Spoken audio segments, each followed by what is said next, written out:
So, it's All-Ireland final day. Let's take a look at the teams, shall we? Let's start with Kilkenny. Owen Murphy's spectacular save from Peter Duggan's shot in the All-Ireland semi-final against Clare will go down in history as one of the greatest saves in hurling. Facing Limerick today, who will once again have to be in top form. Kilkenny's All-Star full-back 2022, Hugh Lawler, is a key figure in this All-Ireland final. But also crucial will be the performances of last year's Young Hurler of the Year, Mikey Butler, as well as Tullaroan's Tommy Walsh, who will wear the number 4 jersey. Walter Walsh is a direct replacement for the injured David Blanchfield, but don't expect him for one moment to play in the defence. He will operate an attack as Kilkenny manager Derek Ling rejigs his team to get the balance right.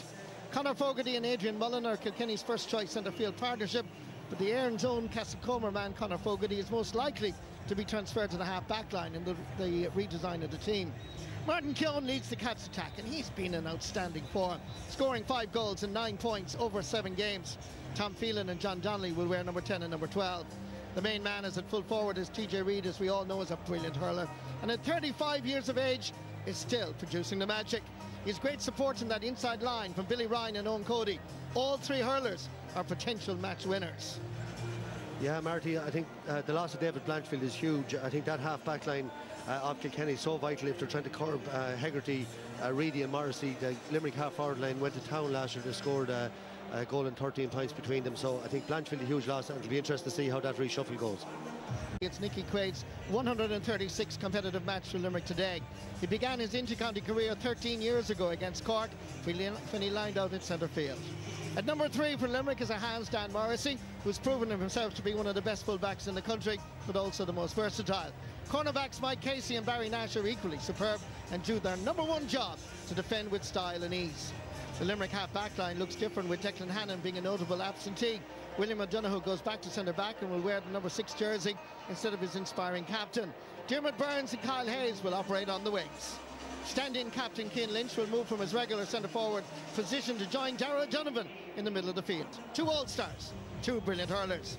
Consequently, David Reedy will now lead the All-Ireland champions attack, with regular number 10 and hurler of the year 3 years ago, Gearóid Hegarty, on one wing, and Tom Morrissey at number 12. The full forward line for Limerick is special. Aaron Gillan is a serious contender for hurler of the year, while full forward Seamus Flanagan and Peter Casey complete an inside line that will seriously ask questions of Kilkenny this afternoon. Yeah, Marty, I suppose the loss of Declan Hannon, Sean Finn already out, but I think Declan Hannon has arguably, apart from being their leader, one of their great players in All-Ireland finals. William O'Donoghue will be tested. I'd expect TJ Reid to take up position there from the start and maybe try to test that relative lack of experience that Will O'Donoghue has at centre-back. Match start. Thank you very much, Joanne. The atmosphere around Croke Park is electric. Just look at this. The pictures tell the story. Words are only here to enhance what you're watching. The tension is already palpable. The talk and the chat is over. The demand for tickets has finally stopped. History and perhaps even immortality beckons. It's game time. Every year, as tradition dictates, the Artane Band parades the last 2 teams standing in the hurling championship around this hallowed ground. As it was 12 months and 1 week ago, it's Kilkenny and Limerick for the final battle. Limerick seeking immortality by winning 4 All-Irelands in a row and thereby joining the Cork team of 1941 to 44 and the Kilkenny team from 2006 to 2009. But can they do it? Surely Kilkenny, with 36 All-Ireland titles, can't lose 2 All-Ireland finals in a row. Unthinkable in black and amber country. Can the Kilkenny Cats stop Limerick's drive for 4? The green jersey represents the people of Limerick today. We're also so proud when we see the green jersey of Ireland at the Women's Football World Cup in Australia, and we wish them the best of luck against Canada and Nigeria in the days ahead. For those of you who possibly couldn't get a ticket or are living or working somewhere in the world, like Sean Byrne in Sydney, Australia, Torrigal Carroll in Bali, Charlotte Cantwood in El Salvador, Seamus Daly in Portland, Oregon, and in Uganda, where hurling is being developed, and joining us like thousands of others, like the 22nd Battalion of the Irish Defence Forces who are deployed on a peacekeeping mission in the Lebanon. You are all most welcome. This is your day as much as the 82,000 people here today. The GA family has no frontiers, no barriers, and if you're new to Ireland, you're most welcome. I know many people close the curtains in their, there's AP McCoy looking forward to this and wonder who he's supporting. I know many people close the curtains in their sitting room today and gather around the TV and, like us here in Croke Park, puck every ball, hook and block every slither, and occasionally roar the TV. And I know many people also will have an empty chair in the room where a much loved one has gone to their eternal award. Like the late Pat Johnson, a former secretary of a hand GA club and a neighbour of the Morrissey brothers, Dan and Tom, who passed away recently. So, The scene is set. We hope that you're going to enjoy the All-Ireland hurling final. Michael Dignan is right here beside me. We can hardly hear ourselves speaking up here. It's going to be a humdinger of an All-Ireland final. It is, Marty, and you're mentioning all the people watching in. Could I just give a quick mention to our great goalkeeper, Jim Troy. Jim and Mary are in Lanzarote.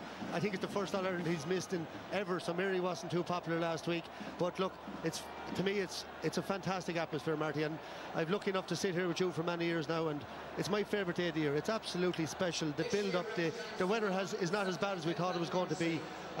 As you say, Limerick going for immortality without their great captain Declan Hannon, without Sean Finn, and I've had a sneaky fancy for Kilkenny all week. I just think the collective, the team spirit might just be enough, but wait and see. Limerick could win it well, I don't know, but I think Kilkenny might just shade it. 50 years ago, back in 1973, when Eamon Cregan, Eamon Grimes, Richie Bennis brought Limerick to All-Ireland glory, it was pouring out of the heavens. We have something like this again today. We're going to pause as Jerry Grogan, who is always the announcer here in Croke Park, a good Castle Island man, announces that we're going to pause for our national anthem.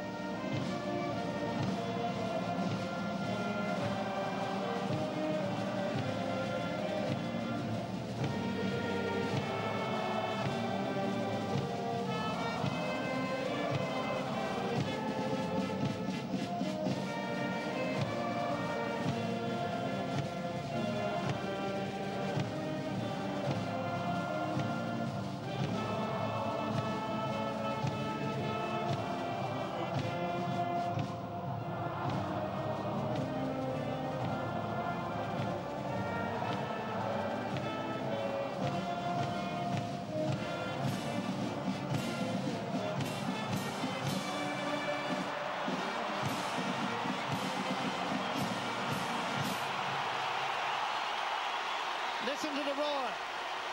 Listen to the tingle of excitement running through our veins.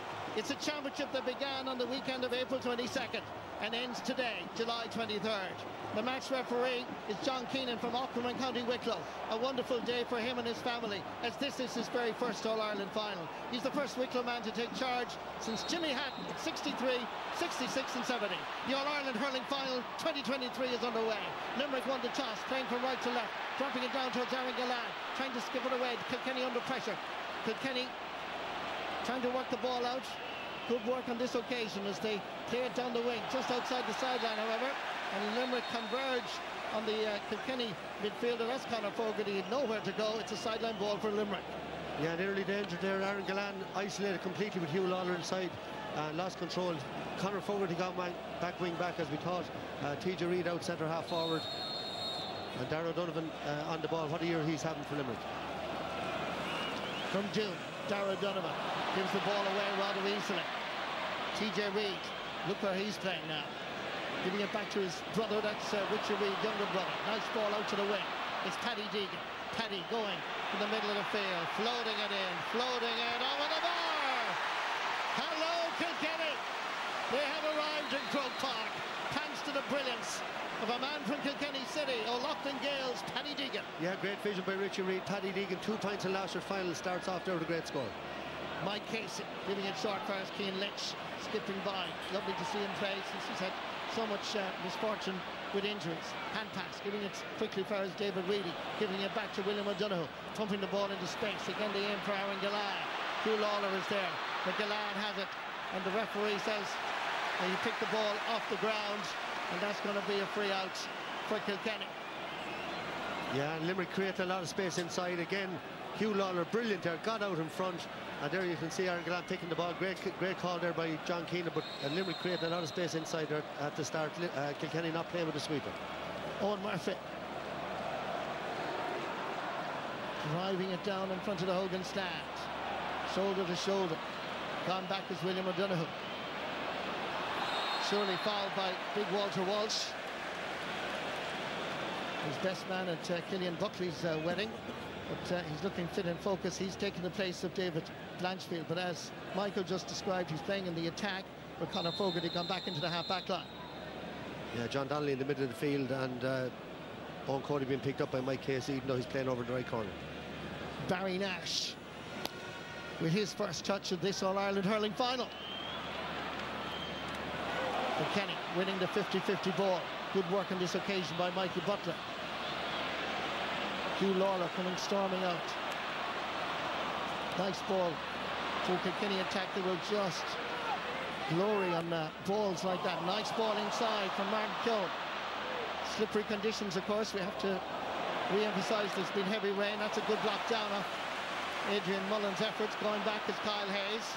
Back towards his own 30-metre line. Again, the sliotar squelching out of his hands, trying to get it. Good pressure by Kilkenny. They're up for it, the Cats, no doubt about it. Yeah, and a great pass to play. Mikey Butler, first of all, winning the ball. He's picking up Seamus Flanagan. Won a great ball. You saw Adrian Mullen, brilliant block down by Darragh O'Donovan. And that's what you expect in our final early stages. Great tackling, great hooking, great blocking. Derek Ling, first year in charge, 45 years of age from Earliford. 10 years younger, TJ Reid. Little 1-2 between himself and Keoghan. Keoghan wanted back again. TJ over his right shoulder. My word, that's not going to drop in over the bar, is it? No, it's not. Just outside and wide. But only TJ would try it. Yeah, nice little 1-2. Just drifted out by the right-hand post. Helter-skelter start, and huge space up here in front of the Limerick full forward line. I've counted a couple of times already. Nicky Quaid's put out his aim for Tom Morrissey. Kilkenny getting the ball, getting the breaking ball as well, coming away with it. Sending it out towards Walter Walsh. Passing his own 65-metre line. Dropping this in. Dangerous enough ball. Nicky Quaid never took his eye off it. Comes out with it.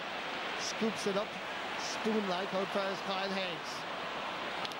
Kyle just almost hooks. Kilkenny doing the essentials of the game of hurling. Hooking, blocking. And you've seen some of it already in the opening 4 minutes and 20 seconds. Sideline ball again for Limerick. Again going to be taken by Darragh O'Donovan.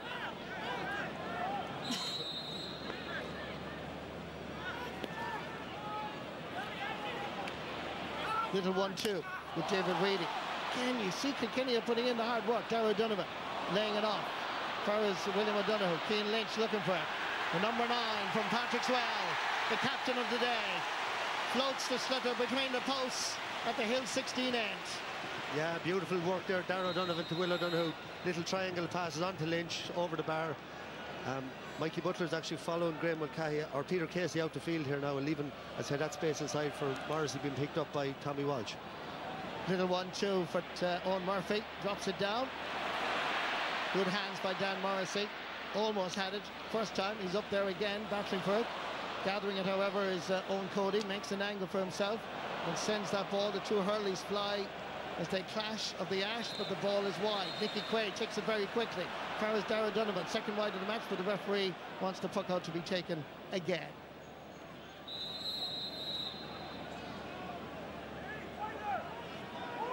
Three Limerick full-backs are available for Nicky Quaid. He opts for Barry Nash. Kyle Hayes is also available. Saw that he was going to be hooked, sent it over towards David Reedy and company. Getting on a lot of ball in the early stages is Richie Reid. Good stick work by Tom Phelan. Championship time, the hits are going in. The shoulders, shoulder to hold shoulder, hip to hip. And the reaction from Will O'Donoghue says it all. Yeah, Tom Phelan found out there, you cannot delay with that Limerick team. What a hit from Will O'Donoghue. See it there, maybe a little bit off the shoulder to shoulder on second viewing, but big hit there, and he really should have had that ball gone. Conor Fogarty was inside on the overlap, should have released it earlier. John Kiley, 7th year in charge, has done a fantastic job with his county. Seeking history. Dermot Burns has scored a goal and 19 points in the championship journey so far. Won his 3rd All-Star last year. Face etched with concentration. He steps away. You know by the body language he's happy with it. It's over the bar. Limerick go in front for the first time. Yeah, and he makes that look so easy. And it's not out there, that's into the wind, and he just pops it over like it was a 21-yard free. Owen Murphy aiming for Walter Walsh, gathered by William O'Donoghue. TJ Reid putting the hurley in. Over for David Reedy. Had to grab the sliotar first time. 3 Kilkenny Cats around him. Ball is sent back under pressure, given away. Nice little touch. Adrian Mullen given a little bit of space. Looks around at the target, drops it in. Kilkenny in there, but Limerick defence able for the task on this occasion. Good play. Ends up with Kyle Hayes. Tom Morrissey hand passing their way out of trouble. Barry Nash is available for Darragh Donovan, but he was being held, and that's a free for Limerick between the 45 and 65 on their side of the field. Yeah, and that passage of play just shows the huge confidence Limerick have. You know, they're willing to work it out off the hurl, short hand pass. They have the skill level. I see club teams trying to do it. It breaks down all the time. It's frustrating, but they have that ability and that belief in themselves to do that and force the turnover, force the foul again there. Derek Lang won 6 All-Irelands himself, including 4 in a row. He knows how difficult it is, and they're going to try and put every obstacle in front of Limerick achieving that remarkable piece of history.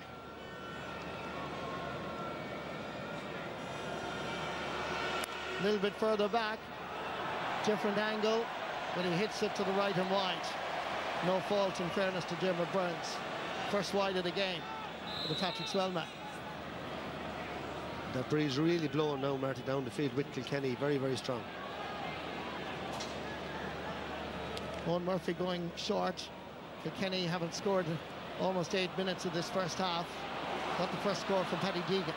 Limerick getting on a lot of ball. It's Tom Morrissey from Aha. Fires Mike Casey. Good pressure by Kilkenny. Not allowing the Limerick backs to come out with the ball freely. Stalemate between the 45 and 65. Ends up with Tom Morrissey, who started the move. He's lost his hurling. Hand pass over first, Cian Lynch. Somehow he manages to get it. Sends it back over first, Peter Casey. Casey pulls the brakes. Ducks inside. Skips around. Back out first, David Reedy. David Reedy will try from here in front of the Hogan, but it's swinging to the right. The breeze a bit of a factor. It's difficult for Limerick in this opening half. That is their second wide of the game. Comes down past Conor Fogarty. Kilkenny coming through, trying to skip away his own Cody. Bearing down a goal! Brilliant! Absolutely brilliant! Owen Cody from Ballyhale Shamrocks cracks the back of the Limerick net with an absolute rasper. Brilliant. Yeah, and that's what they do. Just watch it breaks here. Tom Phelan gets a little touch, but look at Cody's awareness. Takes it on, has a look, no stopping that. A brilliant goal. We've seen a few 50-50 balls going in there. Limerick have been dominating them, but no way could that be saved. What a rocket to the corner. First goal of the match, first score of the game. All going on the black and amber side of the paper. Kilkenny 1-1, Limerick 2 points. Paddy Deegan looking comfortable at wing back. Has the time and the composure to find a teammate, and the ball is flying between the posts. Tom Phelan with the score, his first of the match. 3 separate scores, 3 separate players. Yeah, and he has been involved on Marty. He's caused a lot of hassle out there. He's working really hard. Took a big hit a minute ago. Great score for him. That'll settle him. Peter Casey comes looking for the sliotar. A wall of black and amber. He has nowhere to go. Referee felt he was being fouled. Adrian Mullen and company are protesting, but they're getting nowhere. The referee is adamant it's a free for Limerick. Yeah, Peter Casey, look at this. He's trying to go forward. The right hand, there's the problem. He's just holding him up. Peter Casey had nowhere to go. You know, sometimes you see them giving the other way for overcarrying. It's that sort of game so far. There's only 10 minutes gone, and the amount of hard-hitting tackles that have gone in, who can last this? And we traditionally, Limerick have lasted out these games stronger than anybody else. But tough game so far. Aaron Gillan's first free of the game. In 6 games, he scored 3 goals and 42 points. In a remarkable championship performance, and a remarkable championship journey. First attempt, and the sliotar flies over the black spot on the crossbar. And that's not easy. That's out in the sidelines. His first touch of the ball, he had a couple of 50-50s in between himself and Hugh Lawler. Great composure to put that away. You know, Murphy goes short. Tommy Walsh goes long. Knocked away into the path of Kyle Hayes. Quick hands fires Barry Nash. Tom Morrissey will need Barry again, but look at the chasing of Walter Walsh. It falls back to Barry Nash. Kilkenny are chasing this, everything. Away comes Adrian Mullen. Skips in. Chance opportunity here for Tom Phelan. He scored once, he scored twice. A man from Connacht Shamrocks. is on fire in the early stages. Yeah, 2 touches of the ball, 2 points. Sorry, Marty, but the pass from Adrian Mullen there, he just released it. Look, he was looking the other way, flicked it over the top. I think we got a yellow card there for Will O'Donoghue as well. He followed through late there on Adrian Mullen, gets the yellow card. Early in the game now to be carrying the yellow card at centre-back, the way Will plays so physically. Nicky Quaid goes long, dropping it down towards Gearóid Hegarty. The Kilkenny, interestingly, have 2 players around him when Nicky decides to go. Great block down again, this time by John Donnelly. Nicely picked up by the goal scorer Owen Cody. Makes an angle, he's out around the 65-metre line, laying it off as Kilkenny go in pursuit of more scorers. The body language says this time the ball is well to the right and wide. Third wide of the game. 2 shots at goal, went over the bar. I think he's allowed 1 to go astray. Yeah, and here's the late tackle here, just coming in just a head high. Look, a bit silly really for Will O'Donoghue, you know, to hit him with the arm there. No need, the ball was gone. Interesting just the way the teams are playing. Limerick playing the short passing game, Kilkenny going very, very direct all the time. Tom Phelan pulling on it first time. Sideline ball going to Limerick. Be taken off for hitting the ball on the ground these days. Well, it's great to see. Bit of ground hurling. John Kiley has found himself with Paul Kinnerk and Alan Cunningham in these sort of situations all through the Munster Championship campaign. It's early days. We're not even at the 14th minute yet. As Diarmuid Byrne's going to take this sideline cut. Hegarty, Gillan, Flanagan haven't touched the ball. Limerick aren't playing it in. They're doing a lot of passing. Kilkenny happy with that. They're closing them down out the field. Playing it along the surface. Not too sure Gearóid Hegarty expected it. Linesman Liam Gordon is the man in black over there. Gearóid Hegarty going to take this. You can see from the flag beside Gearóid that it is quite strong, the breeze favouring Kilkenny in this opening half. Rolls it back towards Tom Morrissey, but again Kilkenny nipping in. Great catch, Diarmuid Byrne leaping up into the air, laying it over for Cian Lynch, sending it along the surface. Kilkenny scooping it away. Oh, that was a late hit by Diarmuid Byrne on Mikey Butler, I think. And the referee has spotted it. There's a reaction from Kilkenny. That looked high. Watch it here now. He flicks it away and he keeps going. With the ball squelched away from Mikey Butler's grasp, Diarmuid Byrne's his momentum carrying him through. Yeah, he kept going, but it's definitely going to be a yellow card. Don't think it's any more than that. But John Keenan. And we're just, I think, making sure that Mikey Butler is able to resume. He's a great bit of stuff, Mikey Butler. Scored a goal against Galway, All-Star last year, Young Hurler of the Year. But Diarmuid Byrne is going to be booked. And if it is a yellow card, it means 2 of the Limerick half-back line are now on yellow. William O'Donoghue being the other. And there's only 15 and a half minutes gone. It's early to be conceding. It's very early, and it was silly as well. But I would just say they're very sensible refereeing by John Keenan. His first All-Ireland final, he took his time before he made the decision. He had it. He let things calm down. He had a look at Mikey Butler, and I think he made the right call at the end of it. Kilkenny's 1 goal and 3 points, by the way, all coming from play.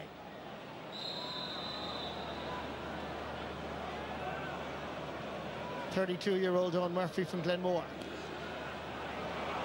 Same club as the legendary Christy Heffernan, and that's all the way. That is a brilliant score. Shot stopper, point scorer, Owen Murphy, All-Star keeper, 2016, 2018 and 2021. Yeah, plays a lot of hurling out the field, brilliant strike, but it does show you the win, Marty. Again, we're commenting a good bit on it now. Nicky Quaid to Kyle Hayes. Will O'Donoghue flicking it back for his Mike Casey. Ball into the space in front of the Cusick for Seamus Flanagan. Great defending by Tommy Walsh. In there helping out is Tom Phelan. 2-1. Infantry arrives a little bit late as Aaron Gillan recognised that Seamus Flanagan was having difficulty. Sideline ball going to Kilkenny. Yeah, the work rate is huge. You're just stopping Limerick getting that ball in their hand first time. There's someone on the tackle every time. It's working so far. Nice little bit of wrist work and hip work by Paddy Deegan. Shifting of the balance allowed him the space. Good work by Martin Keogh. Surviving the tackles, Walter Walsh didn't really connect properly. He knew he kind of got it at the tip of the hurl, and that's his Kilkenny's forward wide. Mickey Quaid goes quick with the puck out. Dara Donovan scooping it over for us, Barry Nash. Cian Lynch surrounded by 3-4 Kilkenny players. Referee John Keenan felt he was being fouled, and that's going to be a free for Limerick.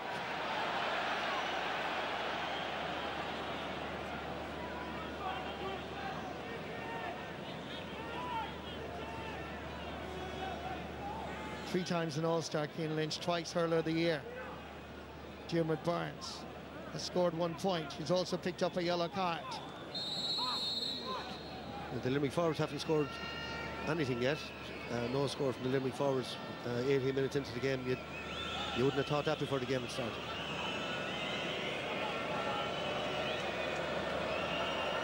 As you can see, just inside his own 65-metre line. Dead straight in front of the post. White flag will be raised. Second point achieved. Owen Cody's goal separating the teams at the moment. Owen Murphy heads down towards Walter Walsh. Kyle Hayes, two huge players, 6'6" and 6'7". Kyle Hayes on the turn, nice ball inside for any forward running onto it. Aaron Gillane pulls the brakes, turns, shoots and scores. Now that is Aaron Gillane in full flow. He is now the first forward to score, picking up on what you said, Michael. I shouldn't have said anything, but what a point, what a ball. Tom Morrissey, Kyle Hayes combining down the wing, great ball across, no chance for Hugh Lawler, brilliant take by Gillane, super score. Long puck out from Owen Murphy. Sneaking inside the cover with Tom Phelan, he just slipped at the wrong time. Number 10 and number 10. Cian Lynch trying the fancy stuff, gets it back, lays it back on the plate, fires Gearóid Hegarty. 9 and 10, Limerick colliding with each other. Great defending by Kilkenny. They're really swarming around them. TJ Reid on the ground, working hard. Still Gearóid Hegarty, Ferris, Cian Lynch. It is a right old battle, but we love it. It's championship hurling. It's All-Ireland final day. That is unbelievable tackling, Marty. This is what Kilkenny based their game on, the honesty, the hard work. Look at this for tackling and closing down. Fairness to Hegarty, he kept going, he won it back again. He got it here, a little pass on, but here's Lynch closed down again. There's just nowhere to go. And Kilkenny not happy, free out given eventually for a little tug there.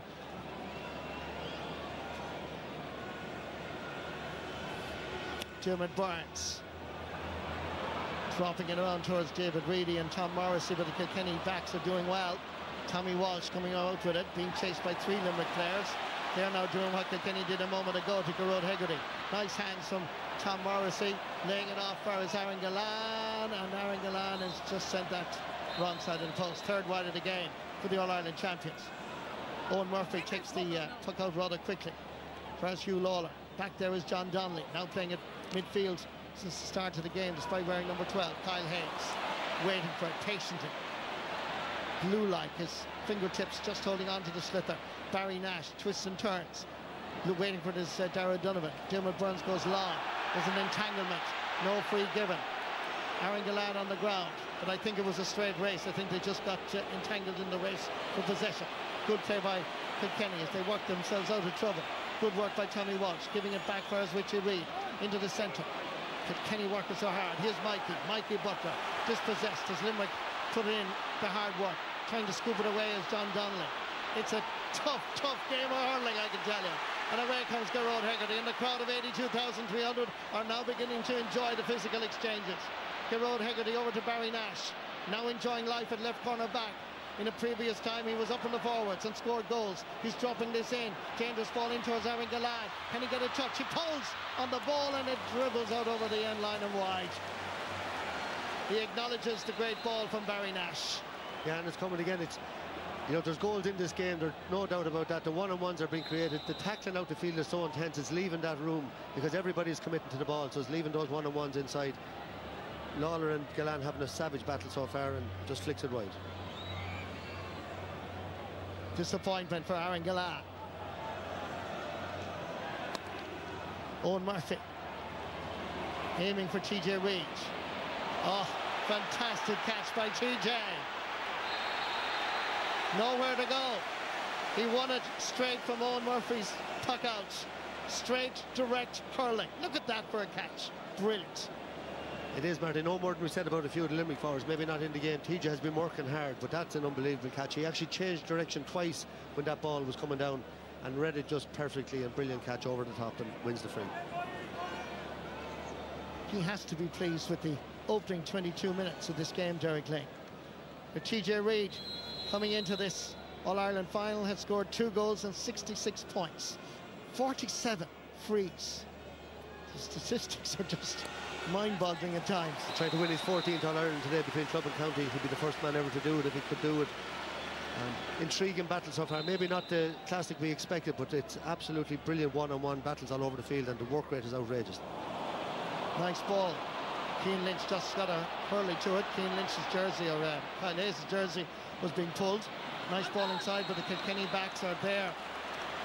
Referee has blown his whistle. I think he was giving an advantage, Michael. Yeah, that little tug there, he saw it. There you go. He played the advantage, and good call by John Keenan again, who's had a very accomplished start to the game himself.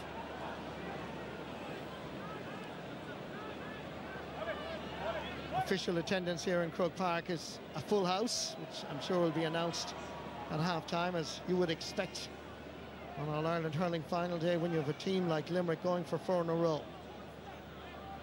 And of course Kilkenny doing their best to stop them in their tracks and not do what Kilkenny did in 2006 to 2009. Aaron Gillard, twice an All-Star, serious contender for Hurler of the Year, along with his teammates over the last number of years like Diarmaid Byrnes and Cian Lynch. If Limerick win, more than likely he'll win it. Aaron Gillard concentrating on sending this, and it comes back off the post. Quick to react was Tommy Walsh. Owen Murphy was fouled. Free out for the Kilkenny keeper.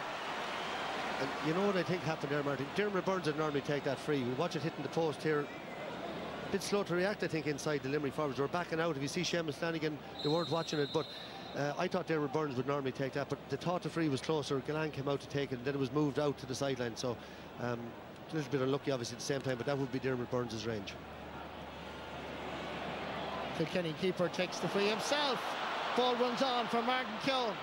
On the overlap is TJ Reid, bursting through the challenge. Limerick slightly exposed, but they're back there in numbers now to put the pressure on. Good work by Owen Cody, trying to get away from the shackles of the Limerick defence. Lovely turn, lovely stick work. Beautiful to watch, heading towards the 20. Still Owen Cody. Referee says play on. Limerick backs are there, and eventually the free has been given. Fabulous, fabulous play by Kilkenny, and beautiful stick work. Look at this. That's skill. Look at the sides, the dummy hand pass. Just maybe a little hand in the back, maybe fortunate to win the free or pull there. I don't know what it was. He got the free, but that was unbelievable. TJ Reid dropped the ball before that going through. Kilkenny certainly carrying the fight, going straight at them, competing very well in the air, and a man staying down. 2 Limerick lads went up under that puck out and left the loose man inside. He's already won 7 All-Irelands, 12 Leinster, 5 National Leagues, 6 All-Ireland clubs, 6 All-Stars. That's TJ Reid's CV. Very briefly, he scores his 2nd point. If he gets 6 points or more, he'll be top scorer in the championship. Passing out Evan Nyland. Nicky Quaid sending down the wing, but Kilkenny are there. First to the ball, anticipating.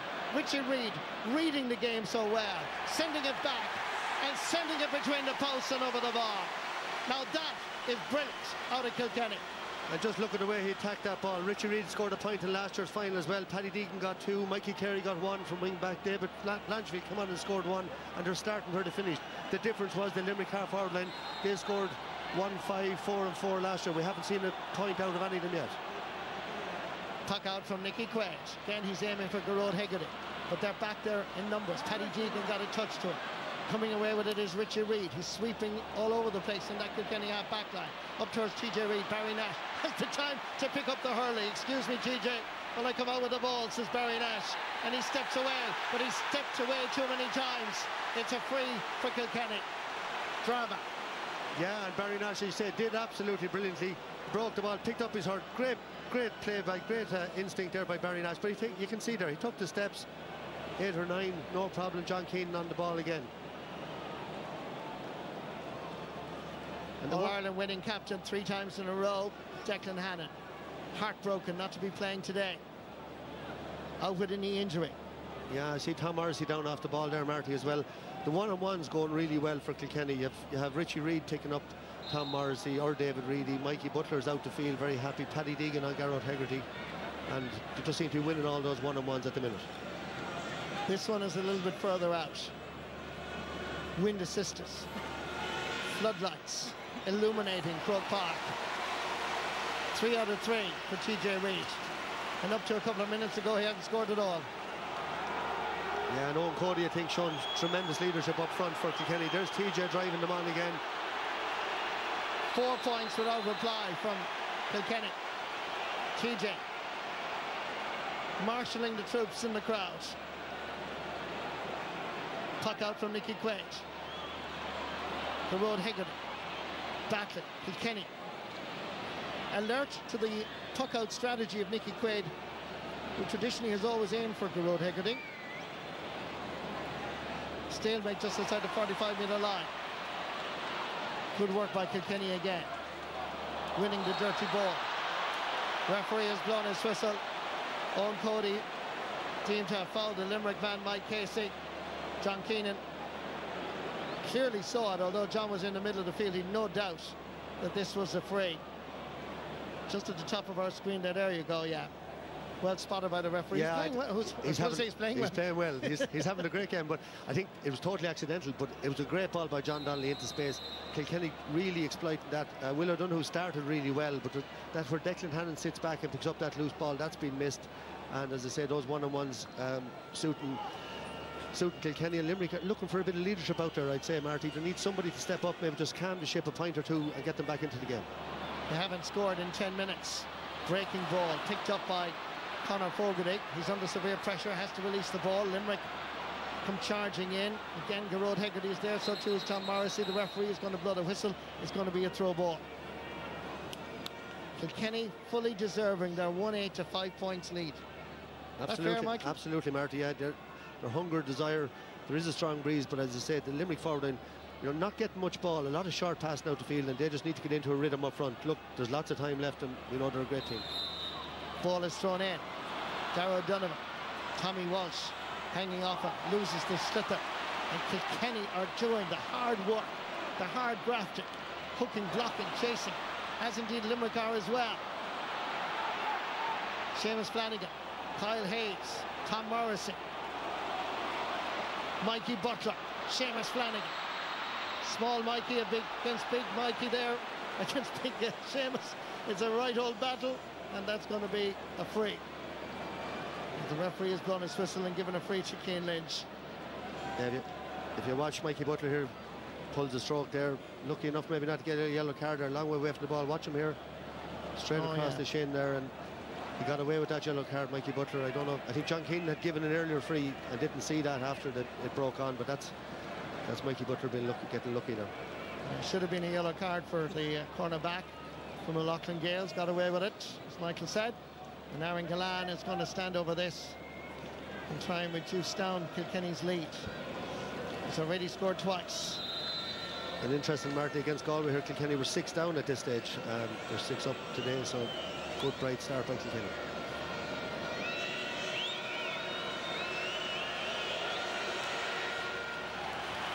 Easily taps that over the bar.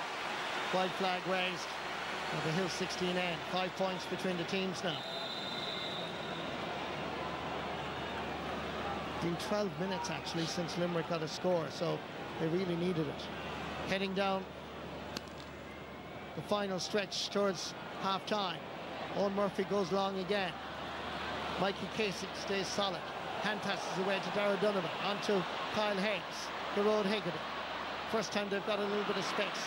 Pumping the ball into the pathway of Aaron Gillan. Get it to second, third time around. Gives it back for Cian Lynch. Patrick Swell boys combined beautifully. It's Cian Lynch's second point of the game. And the lead is beginning to be whittled down by the All-Ireland champions. Yeah, lovely little hand pass there by Gillan. You know, that's the way you open things up. Throw the ball around, give it to the man that's in space, and with Kilkenny are going man on man, so you have to open them up, and that was a lovely little quick hand pass by Gillan to Lynch. And Lynch operating at centre forward now, really gone in the middle of the field. Again, Owen Murphy goes long, aiming for Walter Walsh. Picked up by Martin Keown. Martin Keown off the post. It's still available.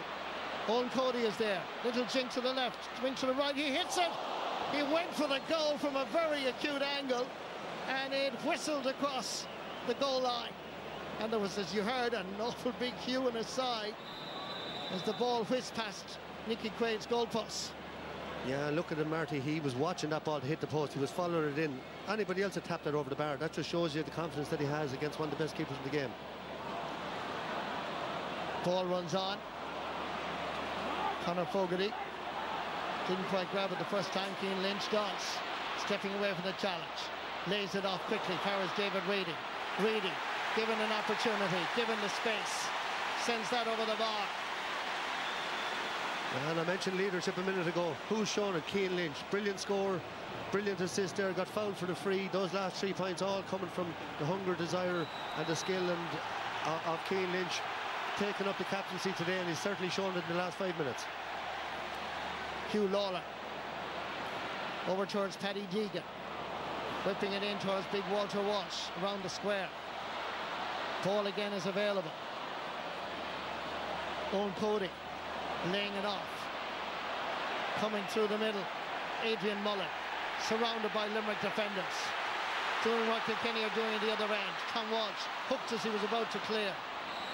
Chasing after it. There was a wide pull afterwards. The referee saw it, or at least a push, and that's going to be a soft free to concede by Limerick, having done all the hard work.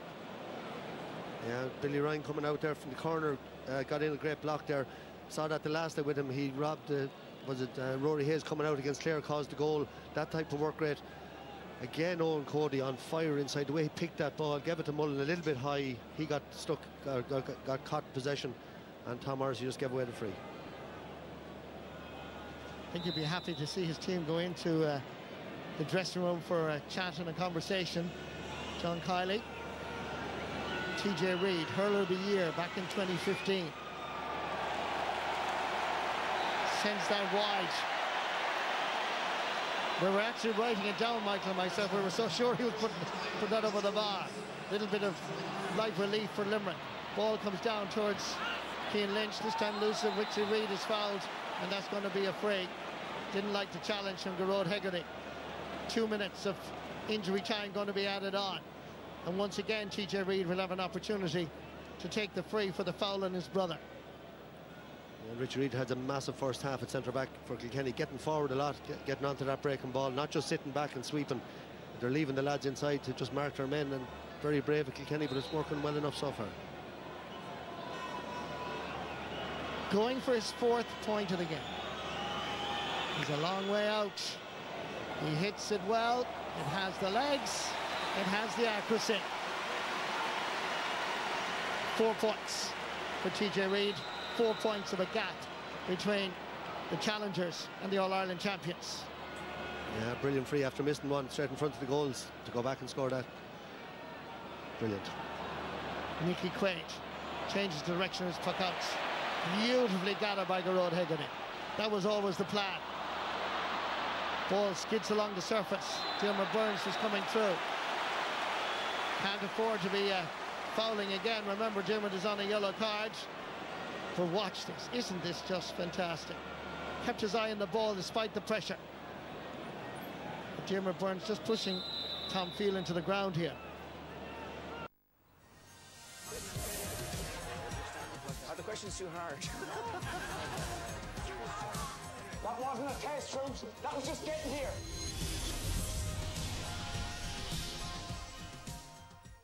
And Tom.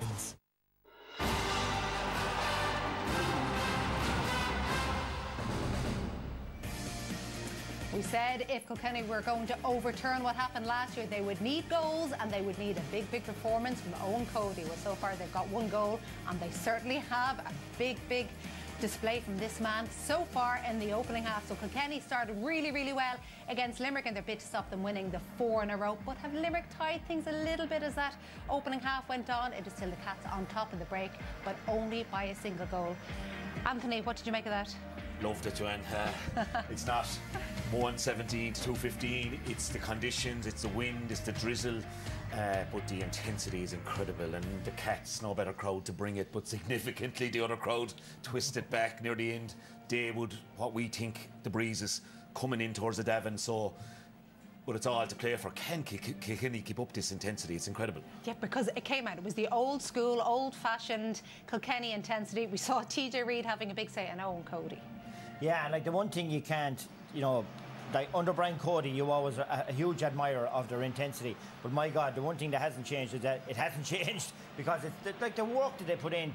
Getting back, Tom Phelan moved to midfield. Watch here, as soon as Tommy Walsh got the ball to the ground, Tom Phelan's in, getting the turnover. And again, you know, Barry Nash, we were lamenting here, he's done a great job. But watch the minute he comes out, he tries to go through traffic. They're very disciplined in how they use their hurley, and he overcarries. I thought their work rate throughout that first half was absolutely exemplar. One of the things that was very obvious from day one, Kilkenny were going to launch high balls in on that Limerick defence. And looking back at the All-Ireland semi-final, you could say that Galway got a lot of joy and looked dangerous rather than playing balls in front, trying to go in over that defence.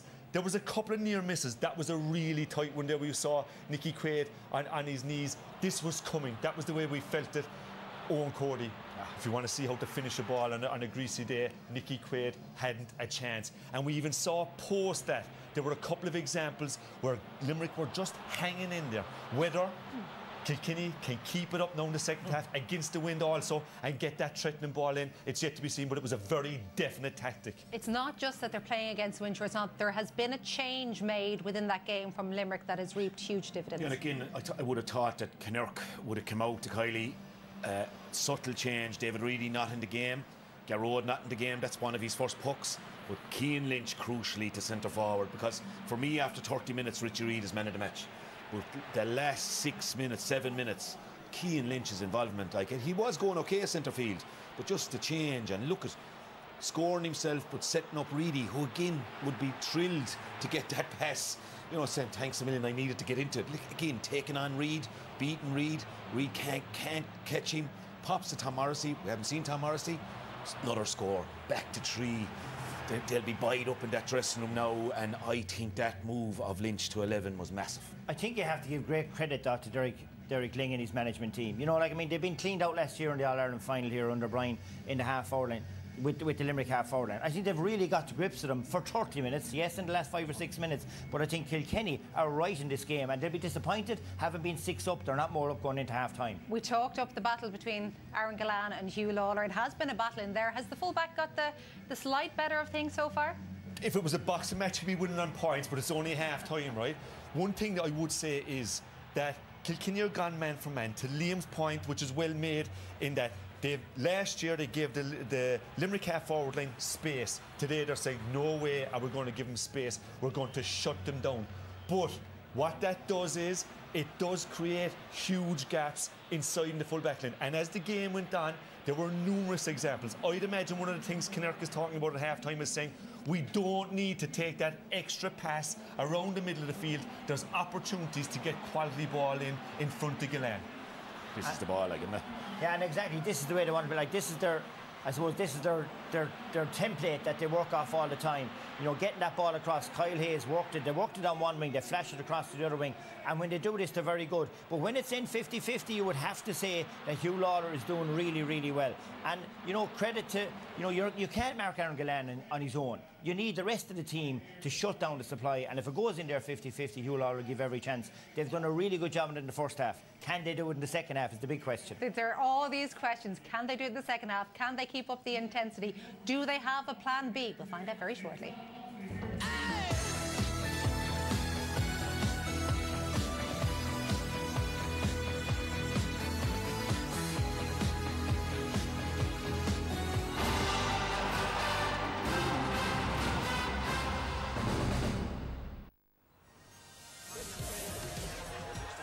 The question's too hard. That wasn't a test, troops. That was just getting here.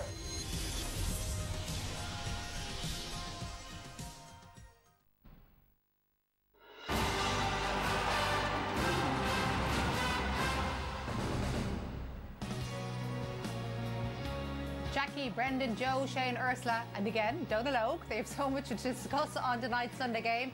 Man of the match and Sunday game player of the year will be in the field as well, so join Jackie from 9:30. But what are they going to be talking about? They're going to be talking about a Kilkenny win, a Limerick 4 in a row, maybe a replay to come. Remember, it goes to extra time today. If it's all square after that, there will be a replay on the 5th of August. But that's a long way away, first of all. By the way, there is a half-time change for Kilkenny. Gone is Conor Fogarty. Padraig Walsh comes in. What does that tell us? I didn't think Conor was that bad. Maybe they focused on that last 7 or 8 minutes, Joanne, and said there was a fierce rumour that instead of Wally starting, that Padraig Walsh would start around the stadium. Even Jackie Tyrrell had that news for us, which is normally gospel. But yeah, he's obviously a big day player, you know, brilliant hurler. Where's he going to play though? Because obviously he plays in different positions, different lines. He's well capable of playing number 5. Yeah, it is. Yeah, he's very top 5. And look, I think as well, Kilkenny, they've put in an awful lot of energy in that pitch in the first half. So I would even say, I think you might see 2 or 3 more on before the 50th minute, because we've seen it with Galway the last day. Like, they'll just gas you out. You know, that's what Limerick do. The hits out there are ferocious, you know, so you really need to get players in on the pitch. So I'm not overly surprised. I saw someone making the point on it during the week that, you know, the Kilkenny 4 in a row team, if this is to be a Limerick 4 in a row team, they'd crucify you in a few minutes with assassin type stuff. Limerick, wear you down. You know, just being the difference. Yeah. But I think it's like the 2 points you're making there in terms of Limerick have mastered this tick attack or whatever you want to call it around the middle of the field. But some days there's a day to change up, and I just think, because we know what Kilkenny are good at, that's their strength. They're going to die with their boots on. They're going to still in that middle third make it really hard for Limerick. Limerick actually need to bypass that and get it into the 2 boys as quickly as possible with the wind, in my opinion.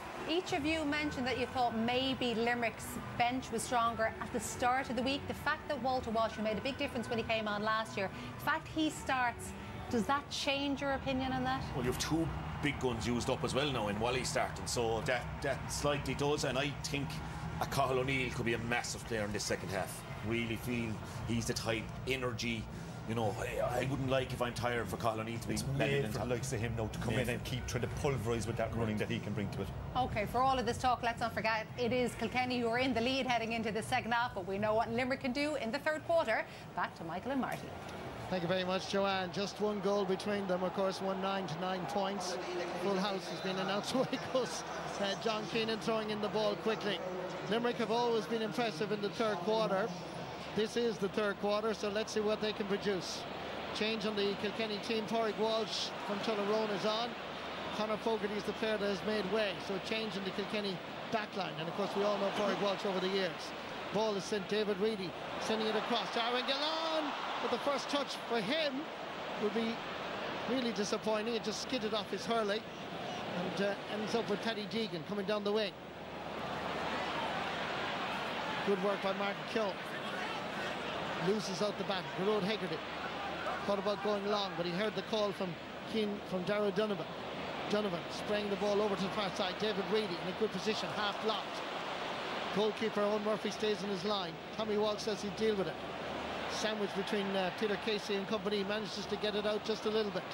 Paddy Deegan makes himself available, looking around to see who's immediately in his vicinity. He has to go long. There's no other choice. Barry Nash knocking it down. Tom Phelan has scored 2 points in the opening half. Skips away. Slipper bouncing on the hurley. He's on the 20. He's having a shot. Oh, great hooking by Dermot Burns. Superb play. No wonder he won Hurler of the Year last year. Away comes Dan Morris. Here, crucial moment. Laying it off first, Kyle Hayes. Kyle stepping away from the challenge. Going long. Driving it in, but again, it's a poor ball into Seamus Flanagan. Kilkenny defensively, equal to the task. Here's Padraig Walsh, getting his first touch. Giving it over first, TJ Reid. They've soldiered together for so many years. Mentioning Padraig Walsh, here's Walter Walsh. No relation, not even a distant cousin, but they play well together. But in this time it goes to the left and wide. 7 wide in the match for Kilkenny, but the referee John Keenan will want the sliotar to be fucked out again. Well, what a start to the second half. Tom Phelan, he should have passed that ball to TJ Reid. He carried it through, didn't realise that Dermot Burns had stayed with him, probably thought he'd lost him. Here you go. But if you look over to the right, TJ Reid is there. Will O'Donoghue had come. I think he should have carried it on another yard and passed to TJ. Padraig Walsh underneath it there, trying to get a touch to it. Tom Morrissey trying to shovel it out of the area. Cian Lynch gets it away. Here comes Seamus Flanagan. And Seamus Flanagan drives it wide. He leapt into the air. looking to the gods. He knows he should have planted that between the posts. John Kiley and Paul Kinnerkin animated along the sideline. Puck out, sent out into the middle of the field. The Road Hegarty referee, however, has blown his whistle for the challenge on Hegarty. I think it was to do with a fast puck out. I think that's the reason why John Kiley was getting annoyed. Yeah, they weren't being let here. I just see a little chop down here from John Donnelly down on the hurl, and free in Dermot Burns to take it here, and just you can see Kilkenny having to work that bit harder, trying to get out the ball into the wind, taking short puck outs there, and maybe not having the option to drive it long down the field then because of the wind. Scored 2 points in the first half. Concentrates on the job at hand. Dead straight in front of the posts. Umpires are happy. They're well satisfied to raise the flag, the white flag, for the third time for Dermot Burns' spree. 2 points between the teams. They've been level only once.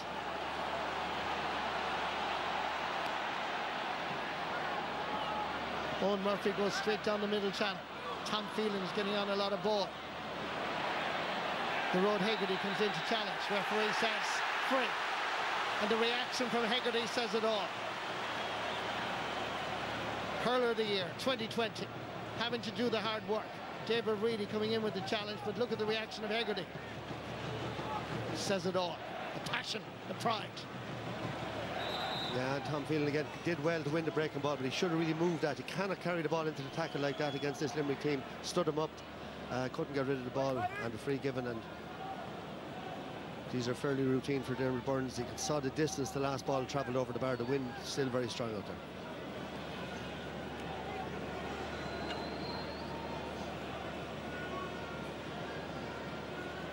Confident after putting over the last spree, which was a little bit closer. This one is nearer, as you can see, his own 65-metre line. He is wind assisted. Hits it well. Crowd seem to love it.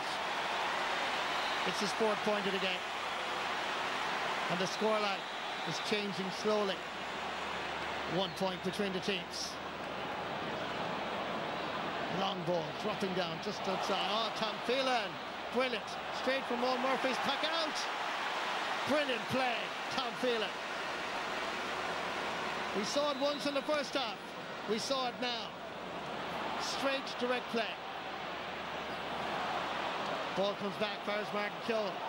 And Martin Keown sends this in, but he sends it wide. No, brilliant point to go back to Tom Fields. What a catch in the air. He's having some games. He's third from play. 1 or 2 little things didn't go his way as well, but he just kept the head up there after giving away the last free, and a brilliant score from him. Long puck out, dropping down. Seamus Flanagan is underneath it, but Kilkenny find themselves under a little bit of pressure there with that high ball. And Paddy Deegan, oh, he's a great servant to the game of hurling, to his club O'Loughlin Gales. Made his debut in 2017. There's the leg that was high. You can see why Paddy Deegan is suffering, and there was an accidental knock in the head. A teacher, primary teacher, Paddy Deegan in Clara. Seamus Flanagan was the person who was challenging the wing back. Scored the first point of the All-Ireland hurling final. Owen Murphy also scored a point, and he's going to take the free. Way back in his young days, Owen Murphy won 2 All-Ireland Vocational Schools football medals with the Wexford Vocational Schools. Richie Reid had a very good first half. The marking by Limerick is rather poor. And it's that man again, Tom Phelan, heading in past the 20. About to hit a wall of Limerick. Comes to the right man. Here comes his shot! And that is gone into the net. It went through the net. It went through the net from Paddy Deegan. Unbelievable. How did that happen? Ball comes out to Deegan. A rasper went through the side netting. Let's watch it here. Nicky Quaid hardly saw it. We hardly saw it ourselves. Hit the net, out through the net. Brilliant. A brilliant call by the umpire. Paddy Deegan, that came from a quick free, brilliantly played by Richie Reid. And here's a foul straight away, but Richie Reid played the field, and he looked, he had nowhere to go. And where did Paddy Deegan come from? Up the wing, a 90-yard run, and whips it to the net. And then we were just thinking, did Kilkenny need a goal the way this wind was going, and the way Limerick were getting on top? What a finish. A goal and a point in the All-Ireland final for Paddy Deegan from wing back. having just had a hefty collision just before that. He recovered and went up the field. There's the hole in the net. There was some power in that sliotar as it flew past Nicky Quaid. Ball dropping in, and once again Nicky Quaid is there, giving it out for his Dermot Burns.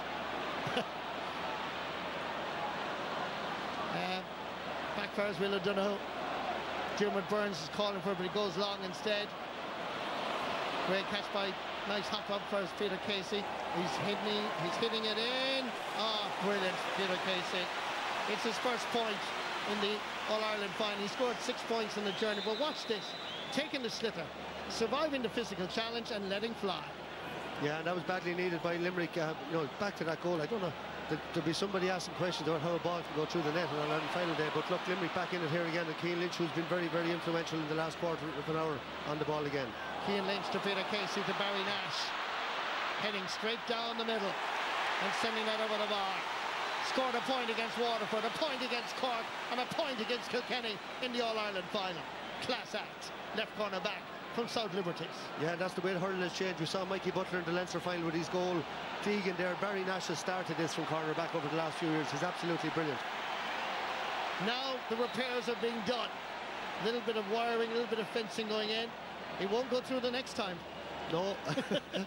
But brilliant response there by Limerick to show whether the brilliant champions that they are from that goal. Outstanding. Gerard Hegarty, Tom Morrissey calling for it. Just inside the Kilkenny 65-metre line. Gerard Hegarty, his first point in the All-Ireland final. Scored 2-2 in the 2021 final. 1-5 in the 22 final. Scored a point now. Yeah, Hegarty, Casey, the last few minutes. You know, again, Cian Lynch, they're all getting on the ball now. See, that goal seems to have really spurred on Limerick. You know, maybe that they looked a little bit vulnerable, but they've responded brilliantly. John Kiley looking for more from his troops.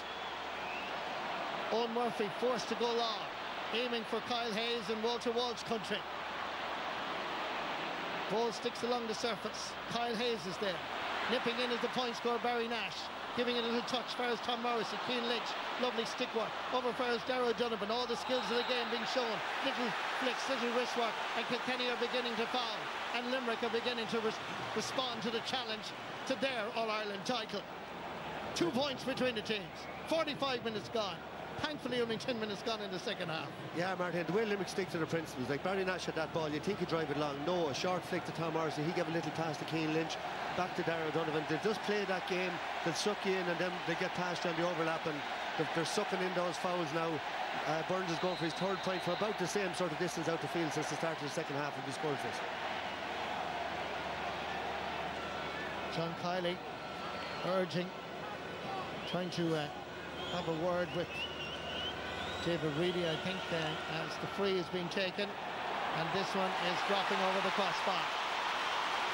Great response by the All-Ireland champions. Dermot Burns' 5th point of the game.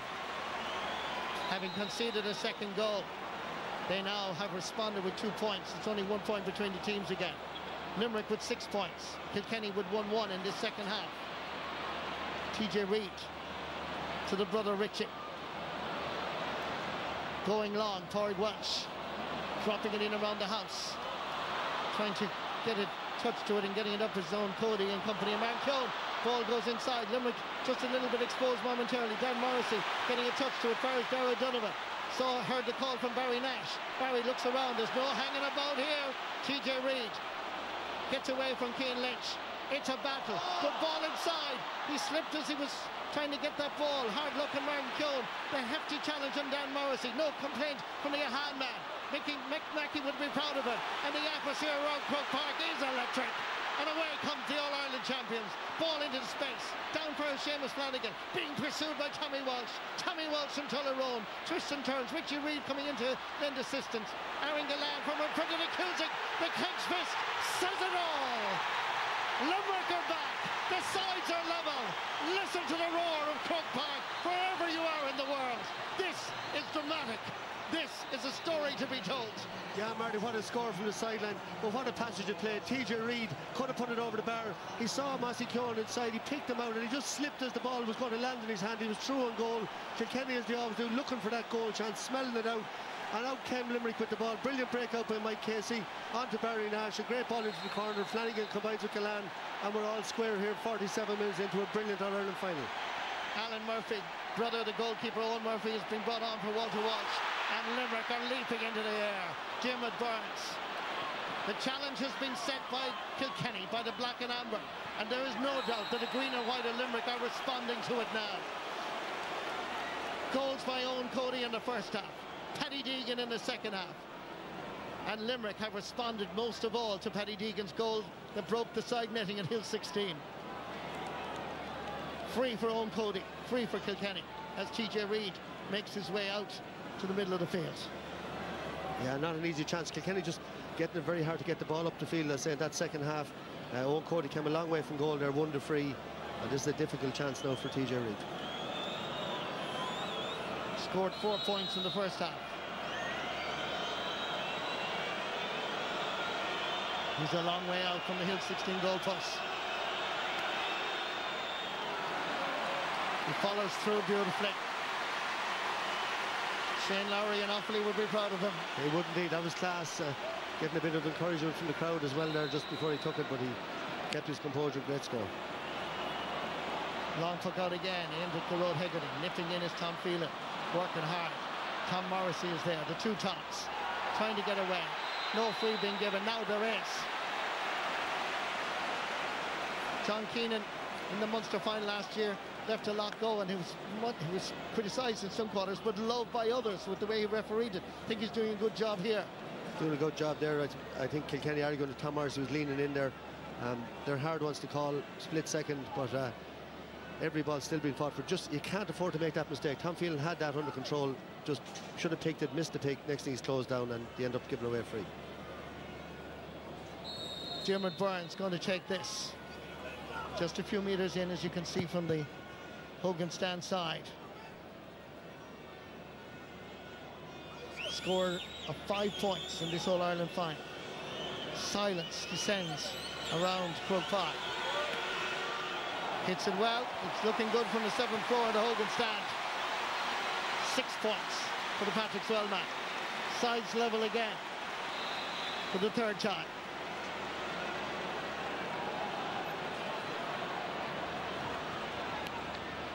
Owen Murphy. Beautifully caught by Diarmuid Burns. Gerard Hegarty. Laying it back. 2 hurlers of the year in the past. Tom Morrissey. That's a good ball to Seamus Flanagan. Chasing him is Tommy Walsh. Giving it into the centre. Was aimed for Gerard Hegarty. Cian Lynch. Trying to look around for a little bit of assistance. There's nobody immediately available. There is now. Sent in. High. High and very high. And it drops over the bar. Brilliant play, Darragh O'Donovan. Cian Lynch, number 9. Darragh O'Donovan, number 8. First point in the All-Ireland final. Yeah, but Diarmuid Burns again, what a catch, what a second half he's having. 6 frees scored, but he's after catching a couple of great balls as well. He's putting serious pressure on. All the Limerick players thundering into the game now. David Reedy laying it back. Donovan, half blocked on this occasion. Dropping it in, oh, great catch. Hugh Lawler. What a brilliant player he is from O'Loughlin Gales in Kilkenny City. Dropping it down into the Kilkenny attack. Chasing after it is Billy Ryan. Bursting out is Barry Nash. Tom Morrissey, Dan Morrissey, the brothers, Kyle Hayes, David Reedy. They're beginning to play like champions. Diagonal ball over towards Aaron Gallan. Referee has blown his whistle.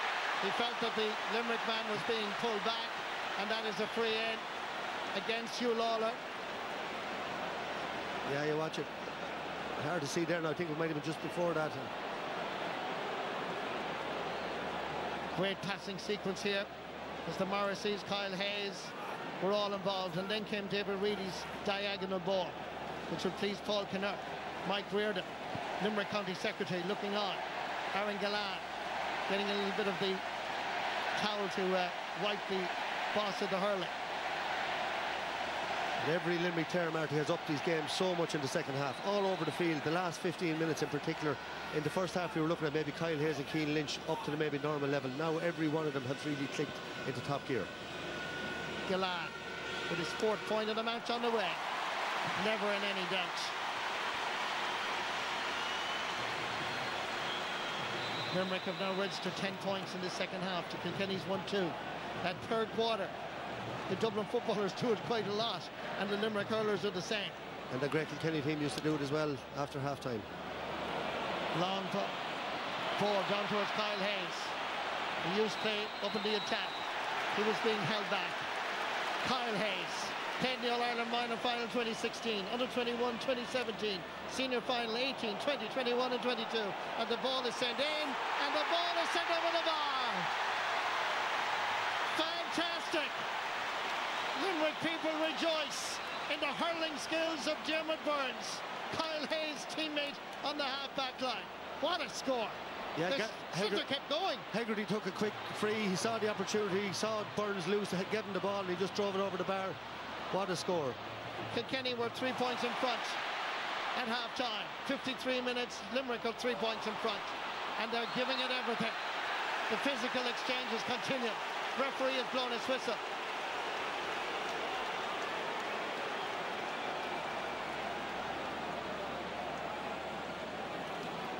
It's a free, and it's going in Limerick's direction.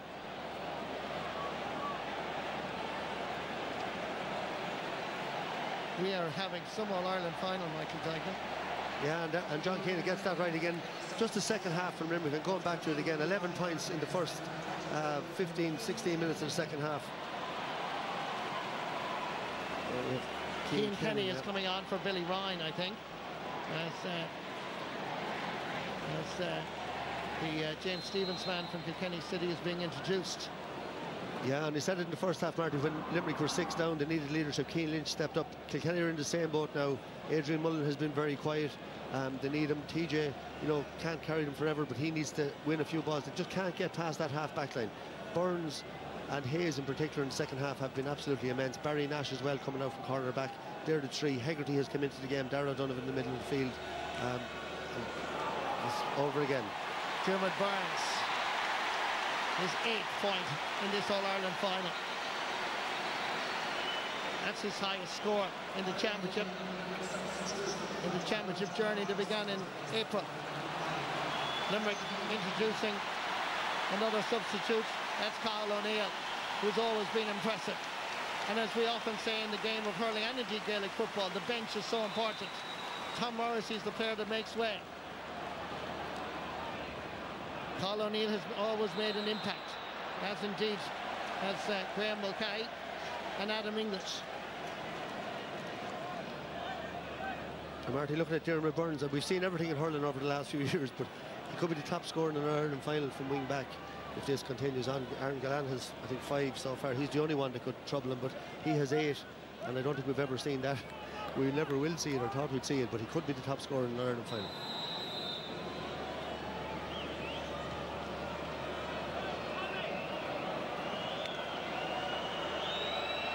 TJ Weed, just inside the Limerick 65-metre line. Follows through as per Nora. 6 point in the match. Nicky Quaid, not hanging about. Going long down towards Kyle Hayes. Gets the touch. Slips and slides. Needs a bit of assistance. Kyle O'Neill is there, but Kyle leaves it to Kyle Hayes. Hand pass just going astray on this occasion. Great work by Hugh Lawler. Bursting out. Out around midfield. Chasing him is Aaron Gallan. Under severe pressure. Gets the ball in towards the full forward line and Owen Cody. Back out. Lovely ball inside, and that is over the bar. Good response by Kilkenny. Yeah. Corey Walsh, as far as John Donnelly. Good score. A great score to Hugh Lawler again. What a battle he's having with Gallan. Gallan's a couple from play, but Hugh Lawler's having a fantastic game as well. Long puck out again. Breaking ball. Stalemate. On the Kilkenny 45-metre line. Referee is going to have to give a throw ball here. Nicely picked up by Carl O'Neill. Half blocked. Eddie Deegan has it. O'Neill was coming through on the challenge, but I think Paddy Deegan was slipping at the time. I think it was more accident than anything else, as he was picking up the ball here. Yeah, he slipped under him, and he did catch him at the arm. He's going, did he get a yellow? Maybe not. Second time Paddy Deegan is in the wars here. He gives it everything. But the last time he was in trouble with a physical challenge, he went up and scored a cracking goal. That'll be talked about for years. Absolutely, through the side net. But we credited Limerick, we credit Kilkenny again. We know they never throw in the towel. You know, they've got the last couple of points, kept themselves well in touch. Scored a point in the first half, Owen Murphy. He's on his own 45-metre line. Dropping it in around the house. Ball scrambles, loose and available. Still there. Barry Nash is happy to see it go out over the end line. The umpire signal wide. I'm not too sure if that's the case. Kilkenny are protesting. Who got the last touch here? That seemed to go off a Limerick man last. Sorry, Marty, I was watching Garrett Hegarty putting over an unbelievable point. Second point of the game for Garrett Hegarty. Now, Kilkenny not happy. First of all, that puck out shouldn't have been allowed. There was about 10 or 12 players inside the 21. They're all supposed to be outside. And secondly, I think, arguing it should have definitely been a 65 in there. Yeah, that was my initial feeling. It should have been a 65 for Kilkenny. And then they get the quick puck out and they get a score. So it's definitely a talking point as Kilkenny continue on their great battle. Paddy Deegan to Adrian Mullen, and that's over the bar. By his own very high standards, having a quite All-Ireland final. Young Hurler of the Year 2019. This is the ball that was sent in that went over the bar. And let's just watch this again, because to me it seemed to take a slight deflection. Went off Dermot Burns' leg there. Yeah. Barry Nash had a fresh air and should have been a 65. Yeah, a 2-point swing, huge, and 2 points in the game. So. Sideline ball going to be taken by Paddy Deegan. And Limerick win the 50-50. Peter Casey has stepped up to the challenge in this second half. He's trying an audacious shot under pressure in front of the Hogan. And the Piercing man is a special talent, joining Seamus Flanagan and Aaron Gillan in that full forward line. But what about this for a score? Brilliant. 10 minutes to go. Back to 3 points between the teams. Dan Morrissey, Will O'Donoghue, Kyle Hayes stepping past the Kilkenny 45-metre line. He's having a goal, he's having a score. Kyle Hayes from Kildimo Pallaskenry. A great talent from that part of Limerick. And Limerick now lead by 4. Now, what a game is having. Hugh Lawler did well to get away from that, but Kilkenny just can't get the ball up the field now. That's when they do, they're dangerous, but they're losing too much possession on their own half-back line. The road Hegarty to Cian Lynch. Looking around again as always. Who can he pass it to? Gives it to Peter Casey. Dropping it in. Owen Murphy under the crossbar. Good hands by the keeper from Glenmore. Going down the middle towards TJ Reid. He's fouled by David Reedy unnecessarily, to be honest. And that's a free for Kilkenny. But it also shows how deep TJ has to come now for possession. Exactly, they looked in there was only Owen Cody with maybe 4 Limerick backs, but that half back line, Marty, we're talking particularly Burns and Hayes in the second half, and Cathal O'Neill there, he's just come on as a sub. You think he'd take his own shot? No, happy to hand it on to Hayes on the overlap.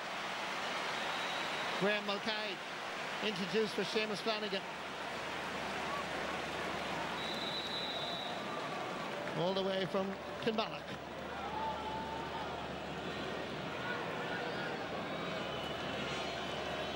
TJ Reid. David Reedy got a yellow card, by the way, for that. Batted away on this occasion. Might be enough to avert the danger. Kilkenny have worked so hard in this All-Ireland final. Find themselves down by 4. Half blocked. Cian Lynch. They just come alive in the second half, the All-Ireland champions. Lovely ball from Lynch. Down towards Peter Casey. Tommy Walsh chasing him. Give us a little bit of a shimmy. Moves to the left and sends the ball to the right and in between the posts. Casey, 3 points in a row. Yeah, Marty, we saw in All-Ireland here a couple of years ago. Peter Casey had 5 from play. He did his cruciate. He went off. He's struggled maybe to get back to top form, but what a second half performance he's given here. 3 unbelievable points, 2 from out here in the right wing, and that one there, classic score from Peter Casey. Will O'Donoghue, Barry Nash, Dermot Burns, down into the space, and there's an awful lot of space now. Peter Casey looks at the goalpost. He's heading towards the Cusack stand, but the sliotar is going down towards the Davin end and between the posts. It's now exhibition from the 3 in a row All-Ireland champions. For the first time in the All-Ireland final, they are now 6 points in front. They are, Martin. That 30-point mark is looming again. They love scoring in All-Ireland finals, getting up to the 30-point mark. That's their target, and that's what they're going to head for now. They're just on top all over the field. Their physical fitness, their power, their pace, their hurling brain, and Cian Lynch dictating everything there again in the second half. Introduces Killian Buckley. As he was the hero of the Leinster final against Galway. We congratulate, of course, Killian got married yesterday to Niamh Dowling in Tullaroan. Now he has to concentrate on the All-Ireland final and try and rescue his county. They're 6 points down, 7 minutes to go. Carl O'Neill dropping this in with 1 foot along the sideline. Incredible! Limerick, worthy 3 in a row, heading to 4 in a row with 6 minutes to go. Look at this for sheer, utter class. But the skill that took, the power, the balance, everything that you need. He just took it up along that wing and had the confidence then to whip it over. What a brilliant young talent. Couldn't make it into the starting team. And I think that was great management by John Kiley, giving him time to grow into the team. Richie Hogan introduced now. The great Richie Hogan. He's given incredible service to his county. 34 years of age, will be 35 on the 8th of August. 7 All-Ireland medals, 4 All-Stars. Hurler of the Year 9 years ago. And again it's Carl O'Neill. What an introduction from the bench. David Reedy. And all around Croke Park is a sea of green and white. Wherever Limerick people gather now, they will be celebrating with joy. 8 points in front, 3 points down at half-time. 5.5 minutes to go. Paddy Deegan trying to burst his way out. Stopped this occasion by Cian Lynch. Jan Morrissey. Back to his keeper, Nicky Quaid. Kyle Hayes will provide the overlap.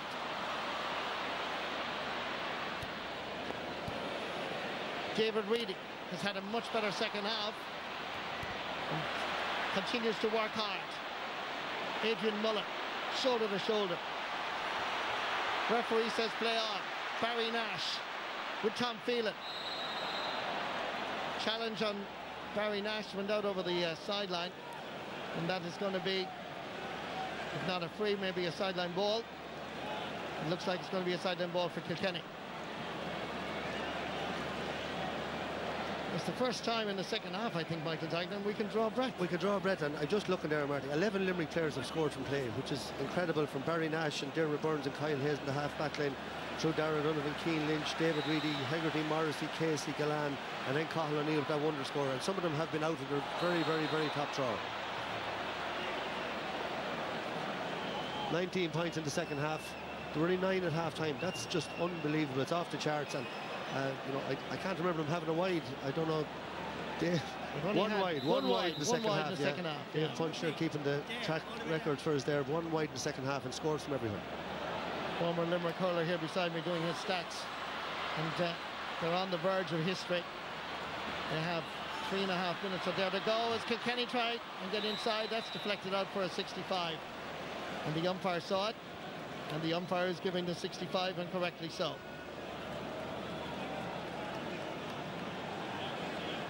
Ball rebounding off the Limerick man, no doubt whatsoever. John Kiley has done a remarkable job. 5 Munster championships in a row, 4 in a row for Derek Lang, first year in charge. His players gave it absolutely everything. Declan Hannon Had anxious moments. Must have been a huge heartbreak and disappointment for him not to be on the field of play. But he knew from a long way out, his dad told us last night and up for the match, that probably knew that it wasn't going to happen, as TJ Reid sends that over the bar for his 7th point of the game.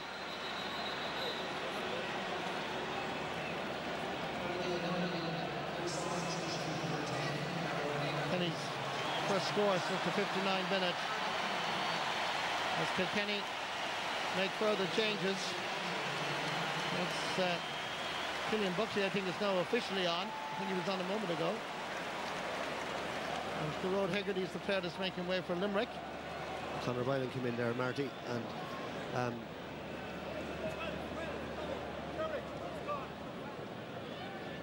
there's Conor Boylan from the Piercing, just been introduced for Gerard Hegarty. Making the announcement there is Jerry Grogan. I think I said he was from Castle Island. He's actually from Carrickfinn. So just wanted to correct that for Jerry's sake before he starts giving out to me. The same but different, is the same. John Donnelly playing it, gone off. As the ball is dropping down into the waiting hands of Graham Mulcahy. Sideline ball for Kilkenny. Paddy Deegan going to take it. It's strange, actually, Michael, when you think about it, that when Kilkenny got that Paddy Deegan goal, it actually seemed to inspire Limerick to greater heights. We just follow this through as TJ Reid comes in. There's a chance here. Nicky Quaid stays on his goal line. He gets the ball out. There's Kyle Hayes. Conor Boylan gets a touch. And the second one. Back to Kyle Hayes, who gave it to him originally. 3 against 2 up here. And once again, it's that great workhorse for Kilkenny, Paddy Deegan. He gives it everything. Killian Buckley sends it down the middle. Little flick on past TJ Reid. Getting by Will O'Donoghue. Still TJ Reid on the 45. Floats it in. That's a great ball. There's a chance of a goal. And Nicky Quaid stands firm.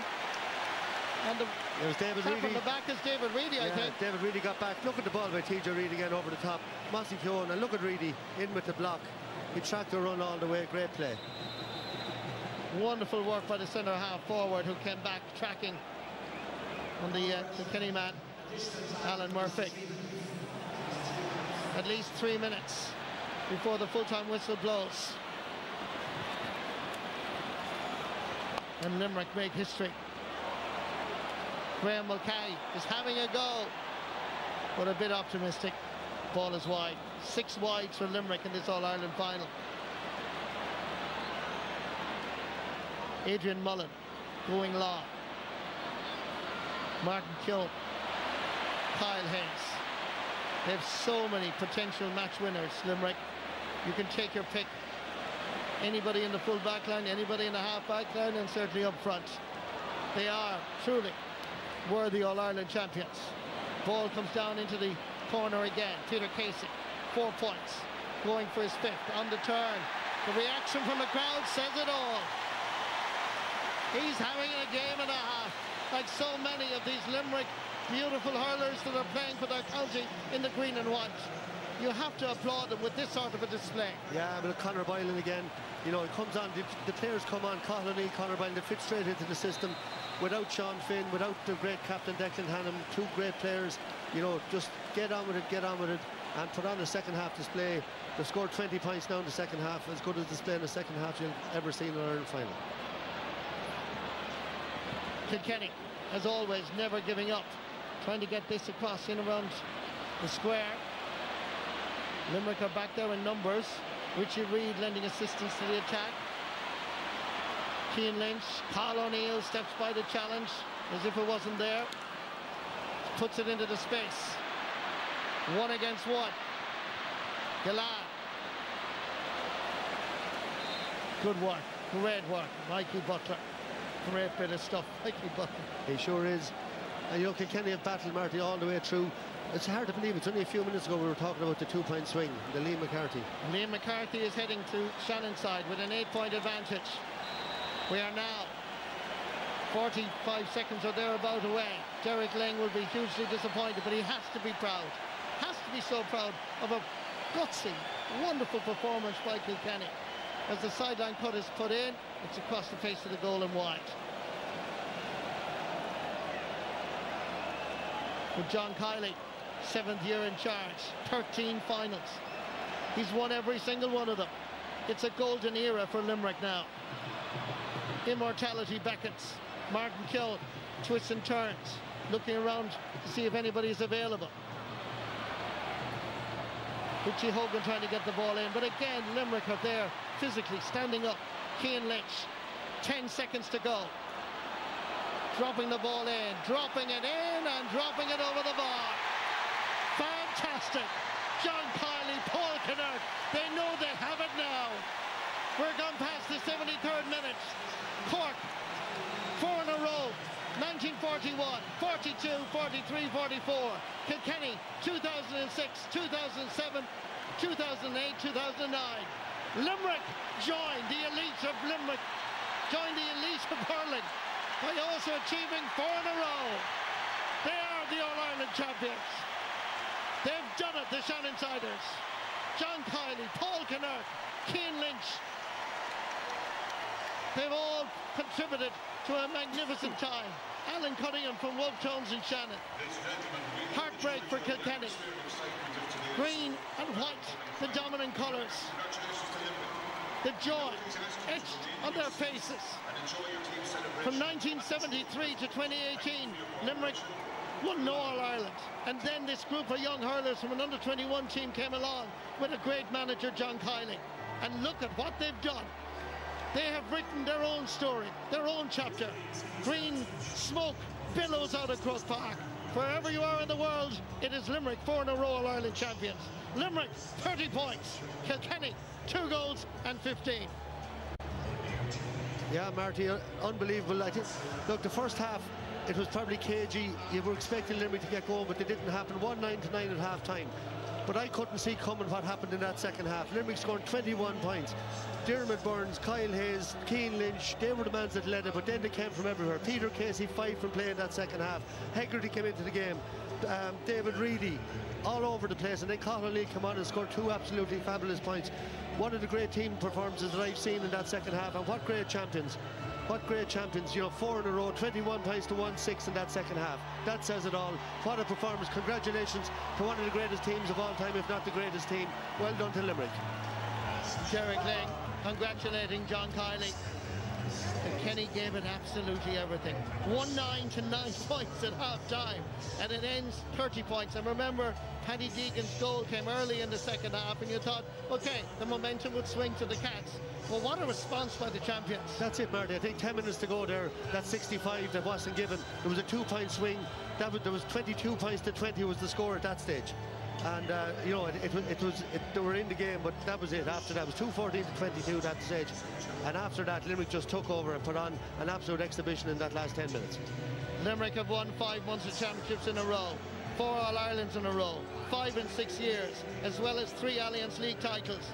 I think they deserve to be acknowledged as one of the greatest teams ever. Let's go down to the sideline to our sideline reporter, my colleague, Damien Lawler. Thanks very much, Marty. I'm here beside Peter Casey. Peter, what a turnaround. When Paddy Deegan got the goal, the response was 10 points to 1. Can you talk me through that, please, including your own cameo as well? Yeah, I suppose at half-time, we weren't happy with, let's say, our own puckouts, their puckouts. Kilkenny were that small bit more hungrier than us in the breaking ball, and I think we addressed that. And I actually think we started the second half well. Paddy Deegan's goal in was like a sucker punch. But listen, we've been here before plenty of times, so we've loads of reference points. So just absolutely delighted just to get the kick out of the boys again. I think I'd say we got the next maybe 6 or 7 points after Paddy Deegan's goal, which was obviously huge to not only get back the goal, but you know, to maybe push on again and get the level, because obviously we're 3 down at half time as well. Peter, you said loads of reference points. Can you just talk me through those? Like, what is the culture of being a Limerick hurler? You reset and you reshape so many times when you're difficult scenarios, but that doesn't happen by chance. Can you give us some background into that? To be honest, it's just the history we have. Like, you know, obviously we've all grown up.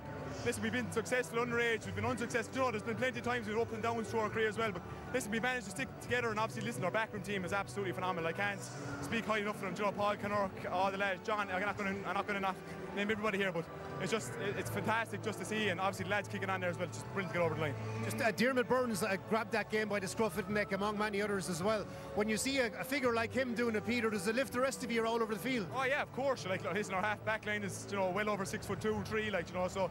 It's brilliant, and obviously when we see those, it's just a platform for us to kick on and try and get scores. And it's up to us then inside to try and do the damage inside. Peter, final one for you. You got 3 points there. Nobody doubts your class, but when a game isn't going your way for so long, as a forward, what's the key secret to stick in there? I think it's just patience, Damien. Listen, again, we've all been here before. It's just trying to stay patient as much as we can, and hopefully they'll come our way. History made. Well done, Peter. Thanks a million, Damien. Cheers. Thank you. And Diarmaid Burns is here as well. Diarmaid, I'll go straight away to yourself.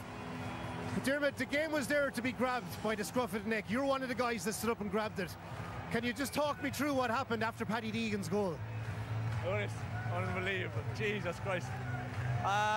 Look, the Kilkenny brought exactly what we expected. Just pure intensity, just honesty.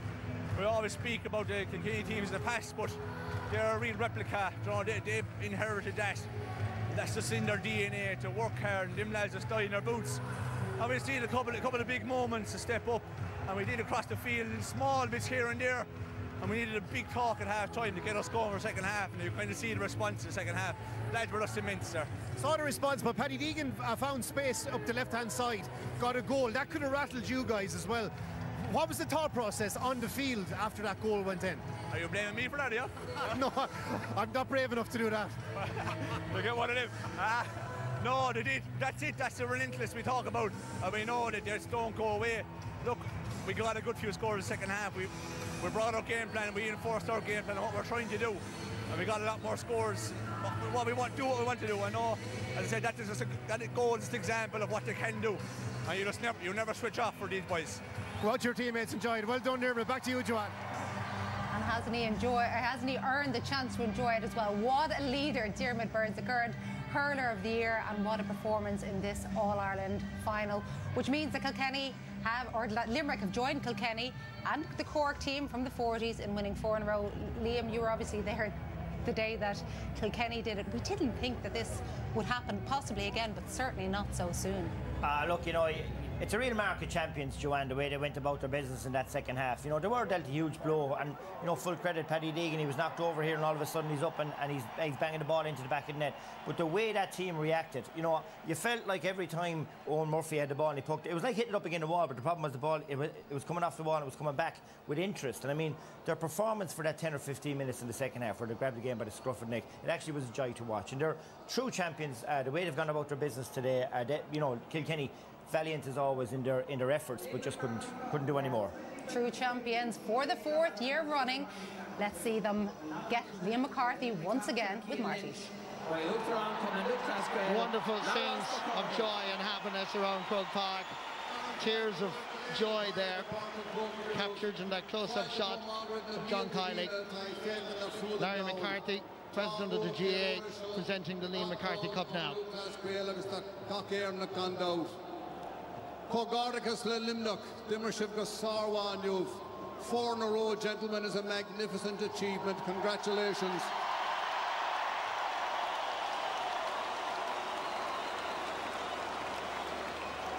Covrol, na Kilkenny, Dundonald Leon, Nero and Law, Livanova, Condout, Lesson Fernlogs, and Colturatag with Big Shivarash and Chog Yawn Tamil.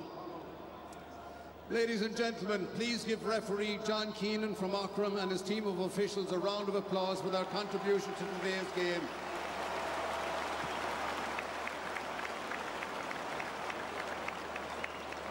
Our gratitude, as always, goes to our partners, Bord Gosh Energy, Centra and Air, sponsors of the All-Ireland Hurling Foot Championship. Goramila Mahagwif.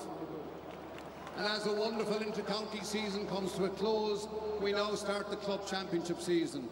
Club hurlers will have the time and the space and good conditions in which to grow and develop, and I'm looking forward to some great club games over the next couple of weeks. And tomorrow, ladies and gentlemen, in Derry, we open our World Games. 1,500 people from as far away as Cambodia and Argentina are gathering for a festival of hurling, camogie and Gaelic football. Big file to more roy gudi and dura so shocked and shot. It now gives me a great pleasure to present the Liam McCarthy Cup to the captain of the Limerick team, Cian Lynch,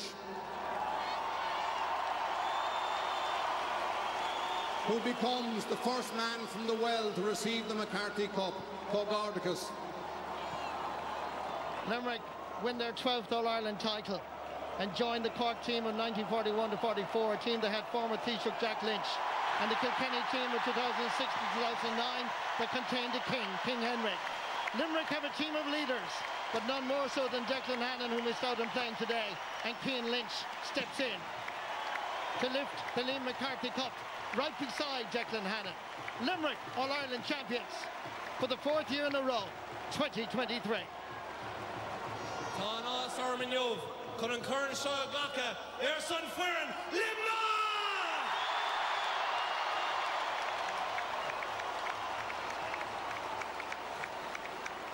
It's an absolute honour to stand here and accept the Liam McCarthy Cup.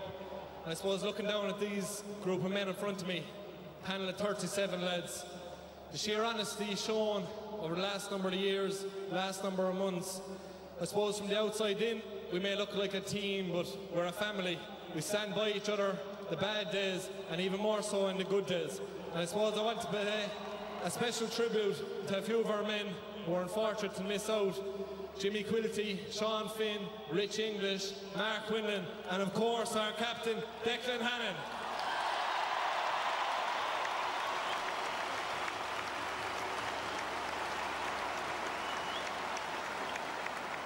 To our management team, I suppose a man we refer to as an absolute genius. He has us day in, day out on the pitch, going through different skill sets. This man, I suppose, his knowledge is something we've, I suppose, grown to love and be so intrigued by what he knows and his knowledge of the game. So, our hurling coach, Paul Kinnerk, thanks a million.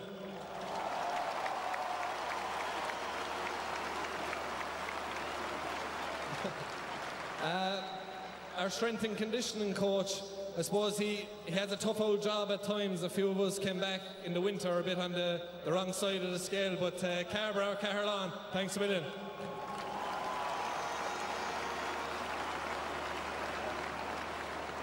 To our other selectors, the work you do, guys, is unbelievable. The words of encouragement and advice that you give day in, day out, it doesn't go unnoticed, and we really appreciate it. So to Donald O'Grady, Angus O'Brien, Alan Cunningham, Timmy Houlihan and Alan Feely, thanks a million, lads.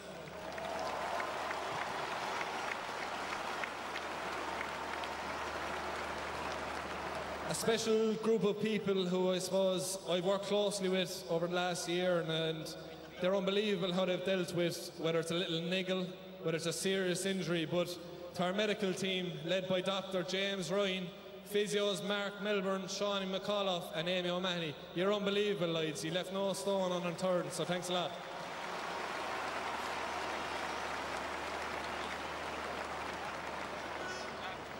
I suppose arriving to training, the cones seem to be left out, the water, the drinks, any equipment needed, and sometimes you wonder how it gets there, but it's our logistical team led by Ever O'D and Conor McCarthy and our kit man, Ger O'Connell.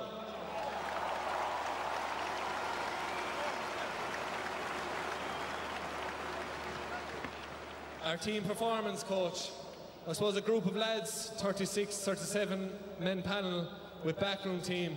I suppose this lady has come in, has been a mother figure to each and every one of us. I suppose we love her like a mother and we really appreciate everything she does. So Caroline Curd, thanks a lot.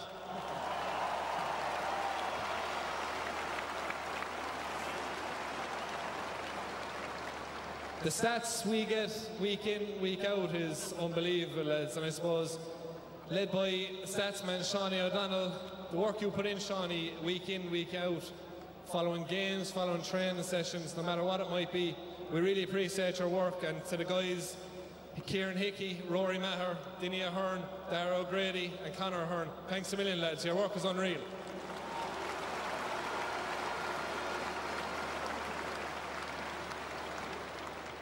Our nutritionist, another guy who's had a tough job at times with a lot of us, but Murray, your work is unreal. We really appreciate your knowledge and everything you do for us week in, week out. So Owen, thanks very much.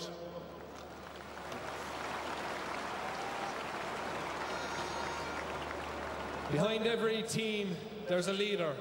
And our leader is a spiritual guide, a spiritual leader, a person who's given us all opportunities over the last number of years.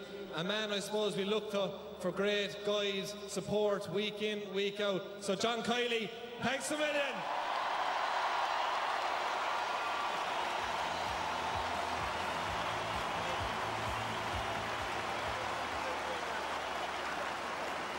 Our sponsors, JP, Noreen and all the McManus family.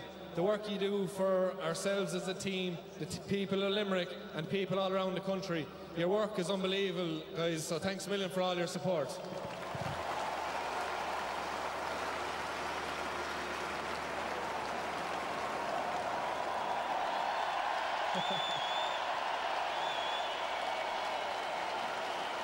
Limerick County Board, led by Chairman Seamus Mack, Secretary Mike Reardon and Treasurer Sean Burke. Anything we needed, guys, you've given us, so thanks a million for everything, so enjoy this.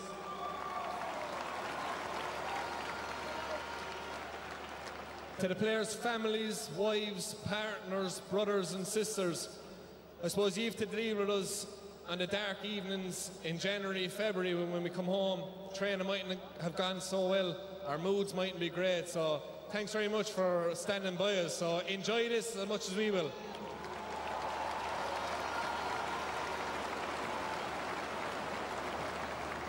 To the match officials today, you refed an unbelievable game, guys, as always. So to the ref, umpires and all the backroom staff, thanks a million for all your work.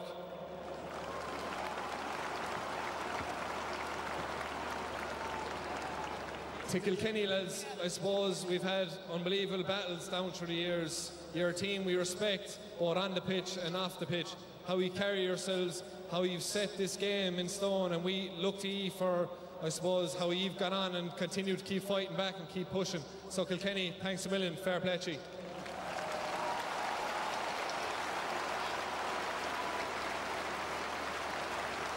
Last but not least, to the best supporters in the world. Ye stand by us through thick and thin, down through the years, guys. Let's go and paint Limerick green. Limerick Kaboo!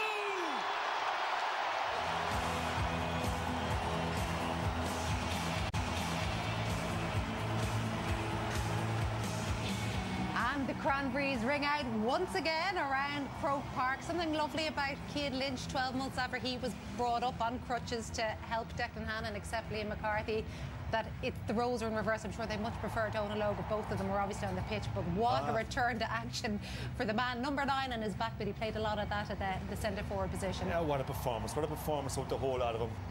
Float like a buffalo, sting like a bee. They stampeded the Cats. From about 30 minutes gone there in the first half, there was no question as to who was going to be the winners. Like, all great teams change the game in some way and leave a legacy. And I think Limerick's biggest one is that they've raised the standards now for everybody. Yes, they've had great players, players for the ages. You could list them all out. But Cian, listen to his speech there as well. One of the other reasons why they got a load of good people together. Outside of those great players, they've now raised the standards for everyone in terms of professional standards, the way they go about the game, every box being ticked. And there's one way to answer unequivocally, are they the greatest of all time? And who is going to bet against them 12 months from now, them being here after doing 5 in a row? Well, there's something. Let them enjoy maybe the 4 in a row first. Donal Logue makes this point about having all the people around them. We talk about the processes, how they believe in Paul Kinnerk, they believe in the game plan. Don't you have to have the best hurlers on the pitch as well, Anthony? You have brilliant players, you know, and kind of no egos in the thing, Joanne. Like we'd have been saying going into today that Aaron Gillane and Tom Morrissey were the 2 real informed forwards. Didn't really click. That doesn't bother them. And this is the fantastic thing. Like, what team, what setup would allow us into that dressing room earlier today? And most counties going for 4 in a row would have said, oh, Jeannie, no, don't jinx anything. It's just confidence. It's about winning another final, a game in front of you, go and win it, and it's the overall. But, like, to see some of the scores, Peter Casey threw over, Dermot Burns is one from Clay, the quality, Cathal O'Neill when he came on. So he'll be coming next year. Kyle will be demanding his place sharply, I think. And 30 points for 4 finals in a row. And they hunted it down, 30. They wanted that 30 reaction. Did you see the reaction of Paul Kinnerk and John Kiley when the 30th went over? I did, and also the reaction when Aaron Gillan went from a score from a sideline, which is not their approach. But I think they get 21 points in the second half. It tells you all you need to know. But I suppose all the plaudits generally go to the men up front. But like defensively in that second half, they were awesome. Right across from 2 to 7 because they were under pressure here. In front of us here, Owen Cody had a half chance for a goal. And you just say that they blitzed them in the second half. There was no ball let in behind that half back line. And inside, every one of them were on top. And even David Reedy, when they had a chance of a goal late on, who was the man back? David Reedy back making the interception. Yeah. So looking back now, Liam, that wind, like the wind was a factor in the first half. When that advantage was gone, Kilkenny, they just couldn't work the ball up. They did nothing else. Kilkenny brought nothing else to the game other than that tactic that was there in the first half. I say we did touch on it at half-time, not low on ourselves, but they had given so much commitment to the first half, and against this conditioned machine, I heard Kieran Carey describing it earlier in the week, is the machine back. They're so conditioned, they're so, like, how long has Cian Lynch been out for? And to come back and to play at that level, the biggest day of all. And of course, we might talk about Peter Casey from a couple of years ago as well, going off while after scoring 5 points in one half of hurling, half going off with a cruciate injury. And what a performance once again from their quarterback, their goalkeeper Nicky Quaid. He could well be in line for another All-Star. He is currently pitchside with Damien, we hope. Very much, Joanne. We've got young Dahi and Nicky. Dahi's getting excited, Nicky. How does that feel? It's unbelievable. It's very hard to put into words. It's just an unbelievable feeling. Just real relief more than anything. What was the hardest, stopping shots from there or trying to mind Dahi in your arm? This fella keeps you going, all right. But look, it's just, I suppose we're on the crest of a wave and we're just delighted to be able to get over the line today. It was a serious battle and thankfully I suppose once their second goal went in, we really, I suppose, fellas stood up and thankfully we pushed on from there. Nicky, just what's it like with a young family, young kids at home? You're trying to balance everything. You've brought your game, you brought the art of goalkeeping to new levels, but to come back home to these little fellas, how hard is it? Look, it's difficult, but it's more difficult for people at home more than anything, to be honest with you. Like, you know, we're doing something that we love doing, and the sacrificing people at home really is the important thing. So, look, I suppose they don't be long grounded if things go well or things don't go well, so I better keep going. Go on, you're doing your bicep curls. Back to you, Joanne. Oh, poor little Dahi. He doesn't look like he's enjoying it like the rest of Limerick. He nearly dropped Dahi. No, that man doesn't drop anything, so I think Dahi was safe. There you go. Not too much involved in the celebrations, but there's another player. We talk about these generational talents, and you see somebody like, Donal Lowe. To see the goalkeepers, we talked beforehand about Owen Murphy versus Nicky Quaid. We also talked about the fact that perhaps puckouts might be gone over. Yeah, we speak about taking the game onto another level, right? We've been Owen Murphy, no question, he's an outstanding goalkeeper, but for me, Quaid is the pick. And the reason being is you can put your house on him in terms of his consistency. The way he's ensuring that Limerick are keeping possession, never panicking. Even when the conditions were like this today, I was saying, right, this will be a tester for goalkeepers, especially with the pressure that they're under in terms of being accurate from their puck out. Time and time again there today, he was just so safe with that ball. A perfect example of players who've taken it on to another level is Nicky Quaid. I remember seeing Liam Sheedy and his 2 girls, and you could see them getting older as the years went on. We see that with John Kiley's as well. It's gorgeous to see. I've never seen him look as emotional or as struggling to deal with what has just happened as he was today. Yeah, and I think he was feeling the pressure a little bit. I thought, Joanne, I thought some of his interviews after the match, I thought the 4 might be leaning a bit heavy on him, but it's not leaning a bit heavy on him right now, anyway. I can tell you that. It's like a release valve, isn't it? Yeah, listen, look, like when you think of where he's come from, I've often heard him talk that I remember he sat in the stand when we beat Limerick and they were split at the time in 2009, and he said he was getting involved. I'm sorry we didn't take the foot off the pedal because it was an awful mistake now looking back, because he's just to blame is what you're saying. Yeah, he's created a juggernaut, and I don't know who's going to stop the juggernaut, but they're just unbelievable the way they're able to take over for periods of the game and take the game to a whole new level, and they are taking the game to a whole new level. The challenge for everyone now back down the bottom of the hill is to see can they plot their downfall next year, but it's not going to be easy. And Nicky Quaid mentioned about people at home. Joe McKenna. Like we've seen over the last number of years through COVID and so on, what that Limerick team have done for the people of Limerick has been a health service in itself, I would say.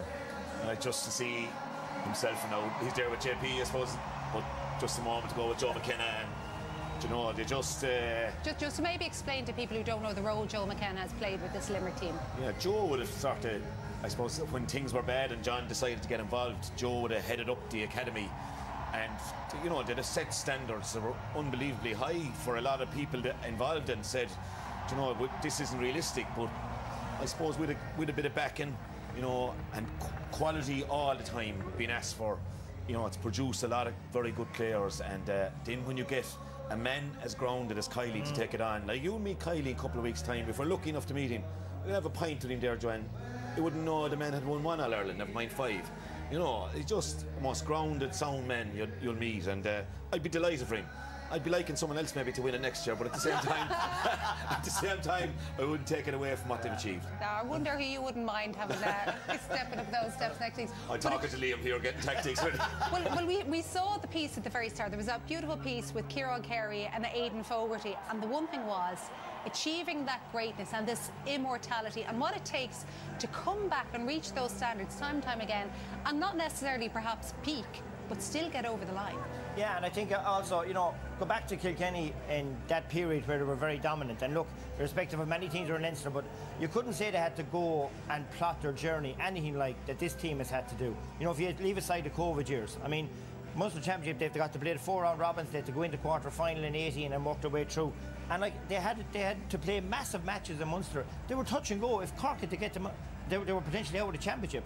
And look at the way, like I think the way they've done that is just exceptional, and that's what makes it even, to me, greater than great, is the way they've gone about it. That's a great point. They did look at one stage like they were moments away from exiting the All-Ireland Championship in general. And what we all thought as well, Joanne, the tip would beat Waterford. They weren't going to be in the Munster final, yeah. So I mean, you know, but you have to embrace it when it comes along, and that's what they do. What an extraordinary game this is, and what an extraordinary team this is. Gerard Hegarty and the rest of Limerick are going to enjoy this one, as they have the last 4 years. We'll be analysing that second half and get more reaction very, very shortly.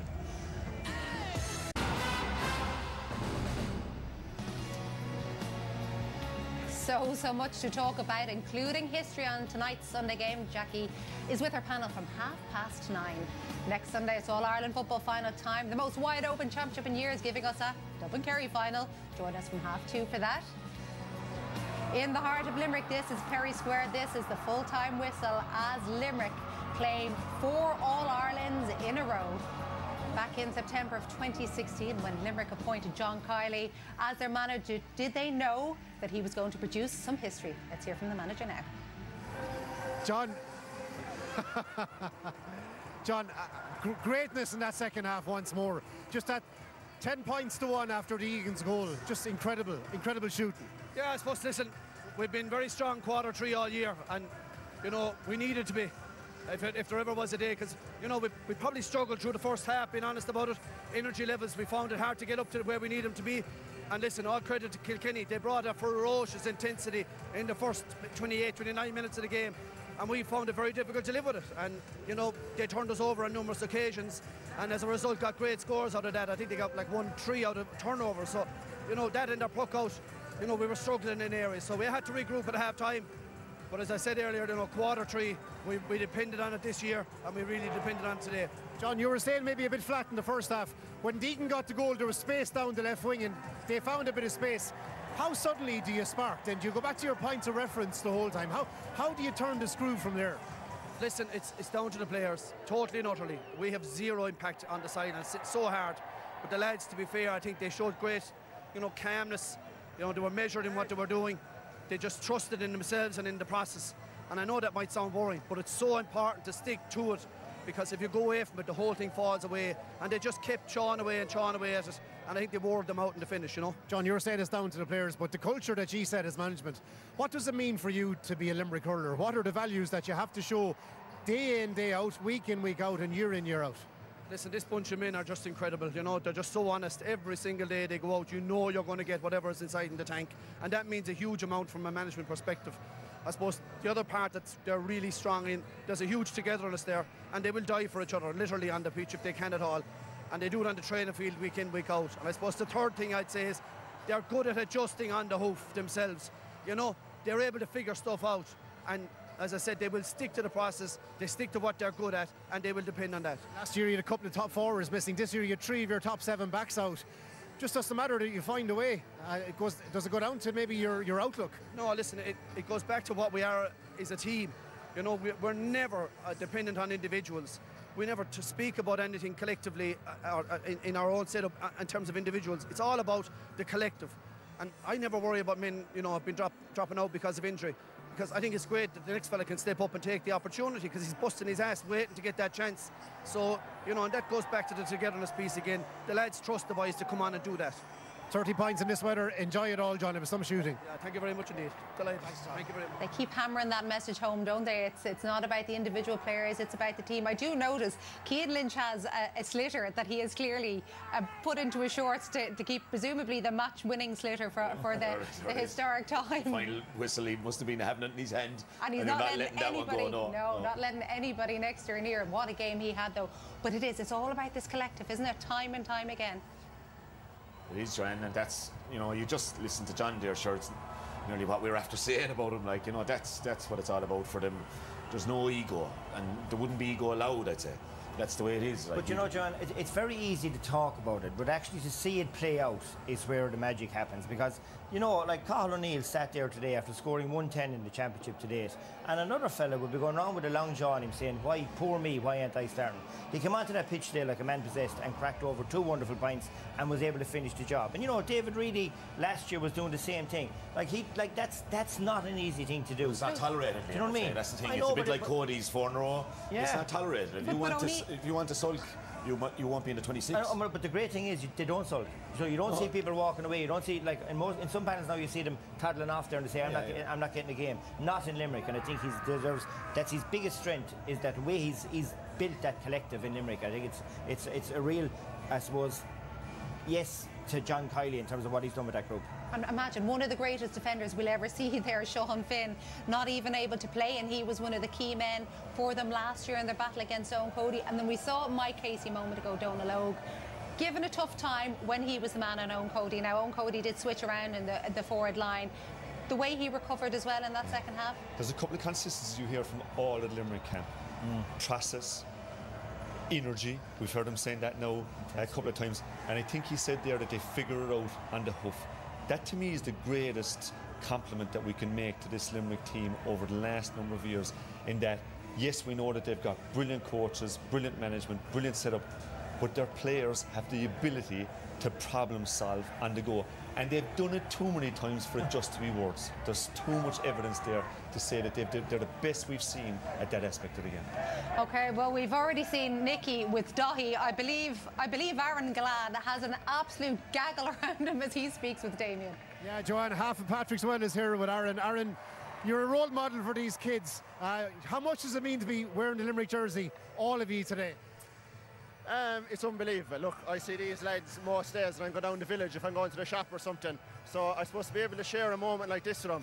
It's great for ourselves here now, but it's unreal memory for their families going forward as well. So, no, it's a nice touch. Is he the best hurler in Patrick's well? Best hurler! What, Cian Lynch surely, no? No, I think Aaron is. You said he's unmatchable! In terms of the ball today, Aaron, you know, there wasn't a huge amount coming in a long times, but your teammates got a grip in that game after a Kilkenny goal and they turned the screw. From where you saw it, what were the key qualities for you to get through today? I suppose, looking at the first half first, it was very hard to kind of get our passing game going around the middle of the field, and then hence why the ball in was a bit slower, was a bit limited. I suppose the third quarter there, we kind of stuck to our game plan, really grinded them down. And then kind of things started to kick into flow. I think Peter got maybe 5 or 6 balls, and he fired them all over the bar. So, look, it doesn't matter who's getting the ball, as long as the ball's going over the bar and Limerick's winning, that's the main thing. What are they like to play against Kilkenny? Where were the toughest areas for you guys to deal with today? I'm sure they just bring huge energy and huge work rate, like, you know, and you can't really single out anyone or any line. Like, they all have it. I said it right here this time last year. They're a very honest team, like, and they're never going to, I suppose, just throw the towel in. So, fair play to them. You know, they give it to us everywhere all over the field today. Well done, Aaron. Well done, all the guys from Patrick's well. Thanks, Aaron.